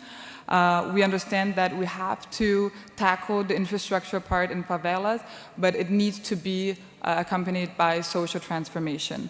What we do is we connect public policies, solutions from other NGOs, solutions that already exist in the favelas, and also the private sector, to together create a great plan of 2 to 3 years of actions that will be able to transform the whole scenario. For that, we created our social impact mandala. It's our very own multidimensional poverty view. It's very much based on everything that has already been put here. But we try to bring our knowledge from the favelas and our knowledge from all of our social leaders in our network to understand what are exactly the things that we need to change and we have to change in each of the favelas for us to be able to end poverty in in each of the territories. So we bring into the discussion of multidimensional poverty the territorial part. So we look at one favela and we will be able to create a plan to tackle all the issues that exist there, and we do it along with local governments. So basically we are helping local governments to understand their issues in their favelas and create an action plan where the local government can be more efficient with where they're investing and where they're putting their public policies along with our solutions. So we look at housing and urbanism, health, citizenship and culture of peace, education, early childhood, women empowerment, culture, sports and leisure, and income generation, which is a very large part of the program. And in a more transversal view, we bring environment to the community level of the discussion. So everything that we do would be in vain if we have great environmental emergencies happening in the favelas. So we have to try to bring the environmental petal into the whole mandala and create more resilient favelas in the cities that we work with. And that we translate into our own index, is our way to understand how we are able to impact the favelas. So very quickly you can understand how the vulnerability level of one favela is at and what petal we should tackle first and where we need to invest more to be able to bring the population from extreme poverty to dignity. In this way we can also compare the favelas that we work with and create insights of what solutions we have been able to implement and that actually work to change the mandala, and also we can bring this to the local government to together understand what public policies are working or not. In practice, what we're doing is for each petal we connect the solutions that each favela needs. So for income we're talking about creating jobs, connecting startups that are bringing new economic solutions to the favelas. We're also creating new economic solutions for the women. In housing and urbanism, we are doing housing improvement project, but also constructing new houses from scratch, creating new spaces, and bringing basic infrastructure solutions to the favelas. In health, we're connecting telemedicine solutions with the favelas, but also making sure that the population is able to access our health system. With education, we're working with local government to guarantee that all the adults can read and can do basic math, and ensure that all the youth and children are in school. In early childhood, we're also guaranteeing that all the infants can be in a child care institution, and working with more social solutions to make sure that all the adults in the favela are able to accompany the development of the children. For women's empowerment, we are working with creating social networks for the women, creating spaces for women's empowerment and make sure that they are able to generate their own income. Culture, sports, and leisure, we're bringing them to the favela, but also connecting the youth and the families of the favelas with cultural solutions in the city, where they're most likely not accessing for many reasons. Citizenship and culture of peace, we're working on a very basic level of citizenship. We're talking about guaranteeing that everyone has their documents, that everybody knows what their rights are and are able to access it, and also social participation throughout the whole process so that they can reach a level of autonomy after the project is done. And at last, Pedal 9 for the environment, we have been able to work in emergencies, which is not the best scenario, but we're also working with solutions to create more resilient favelas, with solutions for sanitation, but also drainage systems so that the flood is less, and using spaces for green and solutions is just a couple of them. Also solar panel with energy transition solutions that are also able to bring down the bills that they have to pay for water and for energy. So what we're doing is, with the collaboration of government, private sector, and the civil society, we are creating new favelas where we are able to take out the poverty and leave all the potential, creating spaces that are very different, but also populations that come from 72% of unemployment to 5% of unemployment in some of our favelas. And we are able to do this big change because of our take-up program. It's just a very quick overview I want to show you. We do a very personalized approach to the families in the favela. We create personalized journey, and our mentors will use our technology to accompany the families in 1 to 2 years in their journey to overcome poverty and create a sustainable level of dignity so that they will be more resilient to economic shocks and other shocks that can happen, and they will be able to bring themselves out of poverty again. So the same mandala will be read for the family, and in an example, our family in São Paulo, we were able to connect the families to the solutions they needed, so education for the adults, for the children, women's empowerment, and also income generation with a formal job. And now they're able to reinvest their income generation in the continuing development of their family as they wish. And with this continuing approach, only with the Favela 3D and our takeoff program, we're able to generate a lot of information that help us make the best decisions and help us also assist government in making the best decisions for the favelas in their cities or in their states. So what we can do is we have a very viewer-friendly way to analyze how we are looking at each petal of our mandala in each favela, and we can discuss the same issues with local populations, with our leaders and with the government to understand what we're doing right and what we have to adjust to be able to bring the whole favela to dignity. We're happy that our programs in the first pilot have been able to bring massively all the family to a new level of dignity. We are able to guarantee 100% of the family out of extreme poverty, and we are now reaching 60 to 70% of the families being able to leave poverty. I hope this is able to share just a little bit of practice and what the social society in Brazil has been doing with the theoretical part of multidimensional poverty in favelas, and that might also inspire of how we can connect high-level discussions with the territory where everything actually happens. Thank you. Thank you very much, Ms. Rinkel, for sharing with us the efforts Gerando Falcone is carrying out to tackle poverty in Brazilian favelas. And to close this panel, the panelists' presentations, I would like to introduce to you to Her Excellency Tsakani Maluleke. She's the Auditor General of South Africa and the first woman to be appointed in this role in over 100 years. Before this, she served as a Deputy Auditor General. She has over 20 years of experience spanning diverse areas, including auditing, consulting, corporate advisory, development finance, investment management, and skills development.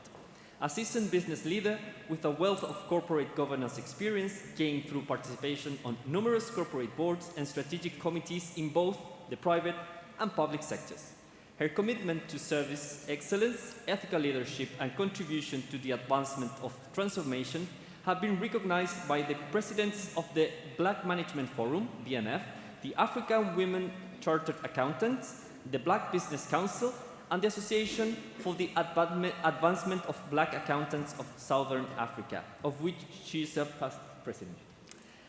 The Auditor General of South Africa presentation will showcase experiences overseeing public policies related to multidimensional poverty and climate change. Ms. Maluleke will underscore the vital role of Supreme Audit Institutions in upholding good governance by facilitating efficient public oversight over poverty and climate governmental policies. Mr. Maluleke, please. Thank you very much. Let me congratulate you, Chair of this forum, for holding it together right up until this time of the day. I think you're doing a fantastic job. I'd like to greet all of your excellencies that are here present, all the ladies and gentlemen. I'm delighted to be part of this forum. I have listened with great interest to the different inputs from our different experts, and I think many of your inputs will stay with me for a long time. So thank you very much. When I was thinking about this discussion, it really is quite clear to me that it's a subject matter that is a significant part of what should really worry all of us as Supreme Audit Institutions. If I look at my country, if I look at the continent from which I hail, if I look at the world all over, it really is an issue that we must all contend with. And if you think about the context of our Inter-SAI Principle Statement 12, the value and benefits of SAIs, making a difference to the lives of citizens. That's what we all said we would do, right? This should be our collective concern, to meaningfully contribute towards reversing the trend of persistent accountability failures, persistent performance failures by many public institutions that have been given specific mandates to contribute to reversing poverty, and making sure that every public institution is delivering on its mandate and in turn making a solid and sustainable contribution to improving the lives of people across generations. At the AJSA, we've drawn inspiration from that very mandate, from that very value and benefits aspirational document, but we've also drawn our inspiration from our constitutional mandate, which requires of us to audit independently and to report in a way that does support improvements in accountability, governance, and performance of public institutions. What we've done is we've then gone ahead and actually tested ourselves. We asked ourselves, look, beyond the debits and credits, what does the Supreme Audit Institution actually exist for? We are a well-established institution, 3,700 people that work within the office. As you've said, it's over 100 years old, with significant investments made by South African taxpayers, generations of South African taxpayers, high level of professionalism, and tremendous track record. But we then said to ourselves, it's well and good to look good as a SAI, but can you just have a look at what the country looks like? And what does that instruct you to do? So when I began my tenure as Auditor General, having been in the institution for a considerable period already, we took information from Stats SA, whom you engage with, Sabina. By the way, Sabina showed you a picture of our Statistician General, a very esteemed member of our society. You might have noticed he has the same surname as me. I want to be clear, he's not my husband. Some people keep thinking that. We belong to the same clan, so culturally and from a heritage point of view, he's a brother, but we're not from the same bloodline, just to clarify. But we took data even from them, and we said, have a look at where South Africa is. High levels of poverty, high levels of infrastructure problems and underinvestment and poor quality investment when it does happen. Significant investment in our education drive so that you can deal with poverty, quality outcomes questionable. Significant investment in our healthcare. If you look at the allocation from a budgetary point of view, quite high allocation on healthcare, but the outcomes are not always commensurate with that investment. We look carefully at the notion of what's happening with local government. We look carefully at what happens with housing. Again, a journey started from the government that was led by the late, great Nelson Mandela to drive investment in housing and providing people with homes. Questions about the quality of that spend. Adequacy might be one thing, but real questions about the quality of that spend. So we really looked at what's really happening, and beyond the debits and credits, what does this then instruct us to do? We looked at our state-owned entities, really poorly managed. We look at the state of governance and asked the question of how do these governance failures translate to these poor lived experiences of the majority of South Africans? Because what we're seeing is poverty continues to grow, and it is multi-generational in its impact, despite all these investments. What we're seeing is unemployment continues to grow, and inequality continues to broaden and deepen. And the question was, what is the role of every public institution that we audit, given the budgets that are allocated to them, and what does that mean for a Supreme Audit Institution? We then said to ourselves, well, we have the joy or the benefit of auditing every single public sector institution in the country, and we do so every single year. That's why we have 3,700 people. And when we audit, we're supposed to look at financial information, performance information, which is a performance report, as well as compliance issues. Then we asked ourselves, given that we see everybody every single year, what should we be doing differently? So we said, you know, our dream as the auditor, the supreme auditor within the country, our dream is to have a much stronger, much more direct and consistent impact on improving the lives of citizens. That's basically P12, okay? Then we said, how could we do it? We diagnosed that the governance arrangements in our country are generally quite strong, quite exemplary in terms of what, by design, everyone should be able to do, should be doing. Our budget allocation process is exemplary. Our budget oversight processes are quite exemplary. So we asked, what is the reason for the failure? What we diagnosed was that, well, there are far too many individual public institutions that are not doing their job. They're not performing on their mandate. And we said, well, if you can start to move more of them from doing badly to actually performing, that's where the magic will happen. If through our audits we can give enough information as to where the failures are, and give enough inspiration and influential conversation to drive improvements, if we can use our powers of enforcement, because we have additional powers to go and refer matters for investigations, to give stronger recommendations, and even ultimately issue a certificate of debt, which is a sanction, a surcharge. What can we do, given all of the powers and resources we have, to shift individual performance of institutions, the transparency of every institution, the accountability of every institution, and therefore the institutional integrity of every institution? If we can change that culture, and given that we see everyone, meet with everyone in that ecosystem of accountability regularly, give them insight, influence their choices and behaviors, so that ultimately we get everyone to act differently, we can start to win the game.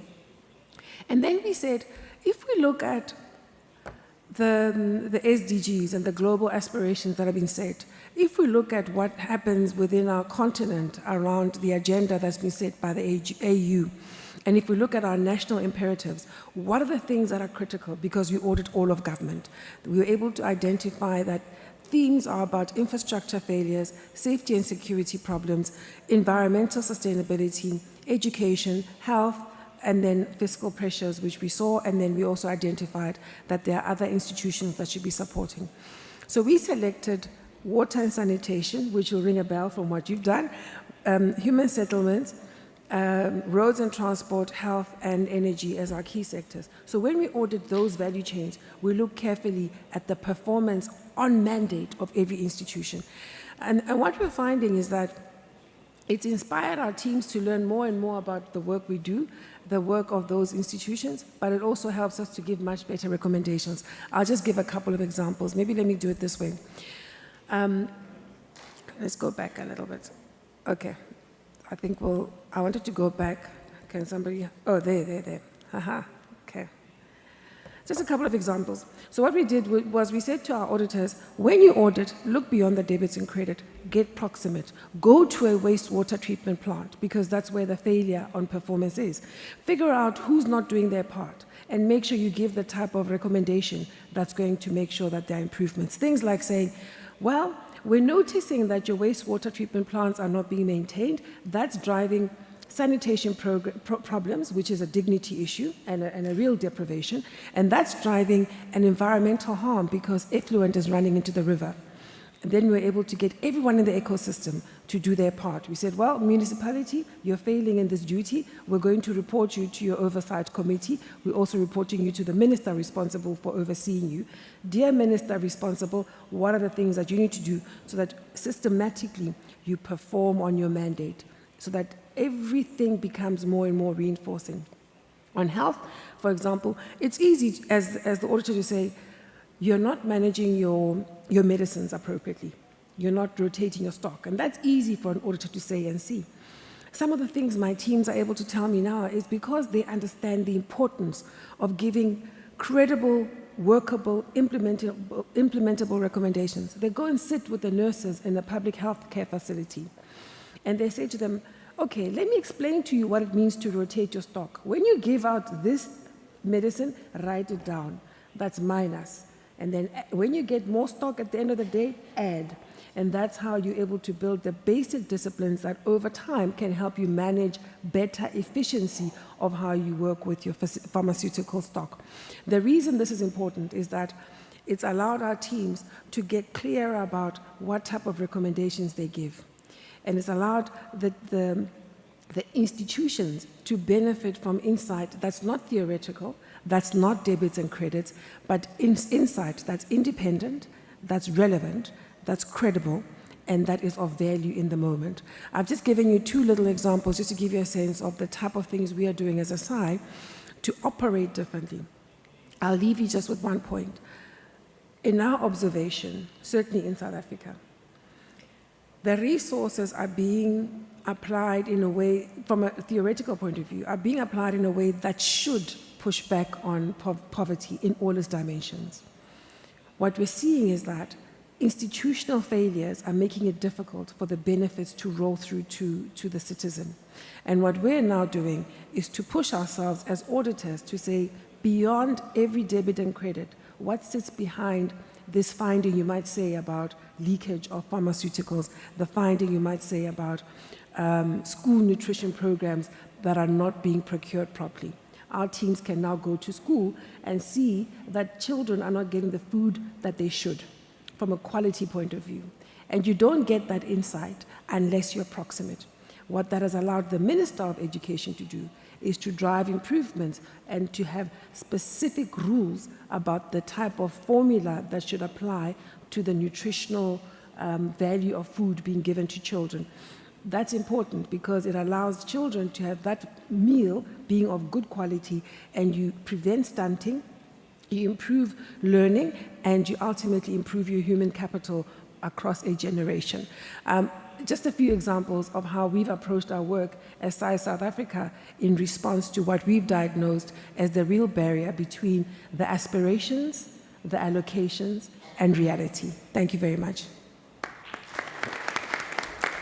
Thank you very much, Ms. Maluleke, for this upholding good governance by facilitating, by sharing what the AXA is doing in terms of trying to tackle climate change and poverty. And to close this panel, I would like to introduce you again, Mr. Philip Hauser, who will give us some final remarks. Philip. Thank you very much. in the interest of time, I try to be brief because it's getting unsustainable to hold you up for much longer. But due to the importance of multidimensional poverty, I think it is very important that we highlight that it is effectively not acceptable that we go beyond the environmental boundaries of our planet while we are wasting resources and still not satisfying the necessities of our societies. Fighting poverty is therefore an urgency, but I think it's important that we not see it as an independent objective. It is an intrinsic opportunity and necessity of our political system, of our institutions, and of the design of our economy. We cannot have a philanthropic approach to compensate for flawed policies. And as was said before, the way we organize the energy transition can be a better way to also cure for pre-existing distortions. I want to share some experiences that I made in Latin America. I mapped out the renewable energy potential in our region, and it is located in the regions with the least human development index. There is a correlation between poverty and potential for renewable energies such as wind, solar, hydro. We talk about regions with very low education, sanitation, income, health, and economic opportunities. Bringing renewable energy investments there is an opportunity to use them as a vector for fast-forwarding sustainable development goals, but it can also be a huge problem for investors and for societies. I have seen marvelous projects and great successes where communities and individuals benefited from the programs that came with those projects. Young people that had opportunities that they would not have had without. Simple problems like access to water that were solved as a consequence of those projects. Unfortunately, I have also seen projects where we had huge expenditure for social environmental compensation, often imposed by public authorities with little regards for the real necessities of local communities. This is private money, badly spent, and thus a lost opportunity for a better future. For investors, this is also a problem. It's very hard for them to estimate how much they will be spending on social environmental compensation. What is worst is that this uncertainty may prompt them to not do these investments or to charge a much higher cost. And that would then even be a more difficult problem for our energy transition. So what we need is that we have a better planning, and I like how Sabina Alkaya and Mr. Mancedo have exposed the methodologies. If we do those diagnoses, if we look at the necessities, the vulnerabilities, also to climate change of those regions, and then conceive the policies that we need to implement these projects in a way that they can be a vector for a better regional development, then we really have a win-win, we have an alignment, and we can use the fast growth, the fast expansion of wind, solar, and hydro over forestry projects as a vector for better development. What we need are sound rules, sound methodologies, and the cooperation of all levels of government and also NGOs, like, for example, Gerando Falcões, to make sure that with these vectors we have this comprehensive, positive, enabling environment that will bring social progress and bring us out of poverty. With that, I have another small comment to make, which is that we also need to do international cooperation. We need to be open for international trade. Many countries, such as Brazil, Latin America, but also Africa and Asia, have outstanding renewable energy resources, agricultural land and forests, also minerals that we need, but they don't have the capital to develop them. We need international foreign direct investment to make those projects, to make those minerals available. But this has to come together with sound references for environmental protection and sound sustainable standards. We need a race to the top and not a race to the bottom. And I think the Supreme Audit Institutions also have a role to make sure that we supervise and control not only domestic policies, but also the discussion for international standards, so that international trade can be a vector for good, for poverty eradication, and for an increasing alignment in social environmental standards. With that, I would like to close. Thank you very much for your patience, and I'm looking forward to meeting you in the evening and tomorrow. Thank you. Thank you, Mr. Hauser, and a big thanks to all our speakers and panelists for their valuable insights and expertise sharing today. And to give us a final address and some interesting and important information, I want to call Ms. Raisa Ayala, Director of International Cooperations from TCU. Thank you all the panelists. Thank you as well for moderating this wonderful panel with all this information.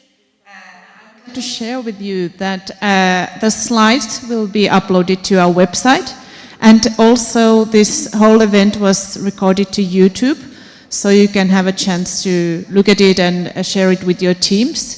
These panelists have brought us a lot of information. We need to digest this, and we plan to also engage with them in the second semester to proceed with our work plan. Another important information is that the buses are now leaving to the hotels, and then at 7:30 they will be at the hotels to take you to the cocktail event. Also the panelists are invited, so you can discuss the themes further at the cocktail event. And last, and I know you're going to like this news, information is that tomorrow we are trying to have a little bit higher temperature here, so don't worry, the plan is not to freeze you in Brazil in this event. I know it was a little bit colder. I would like the panelists to stay. We want to take a picture of all of you, and thank you everyone. See you tonight at the cocktail event.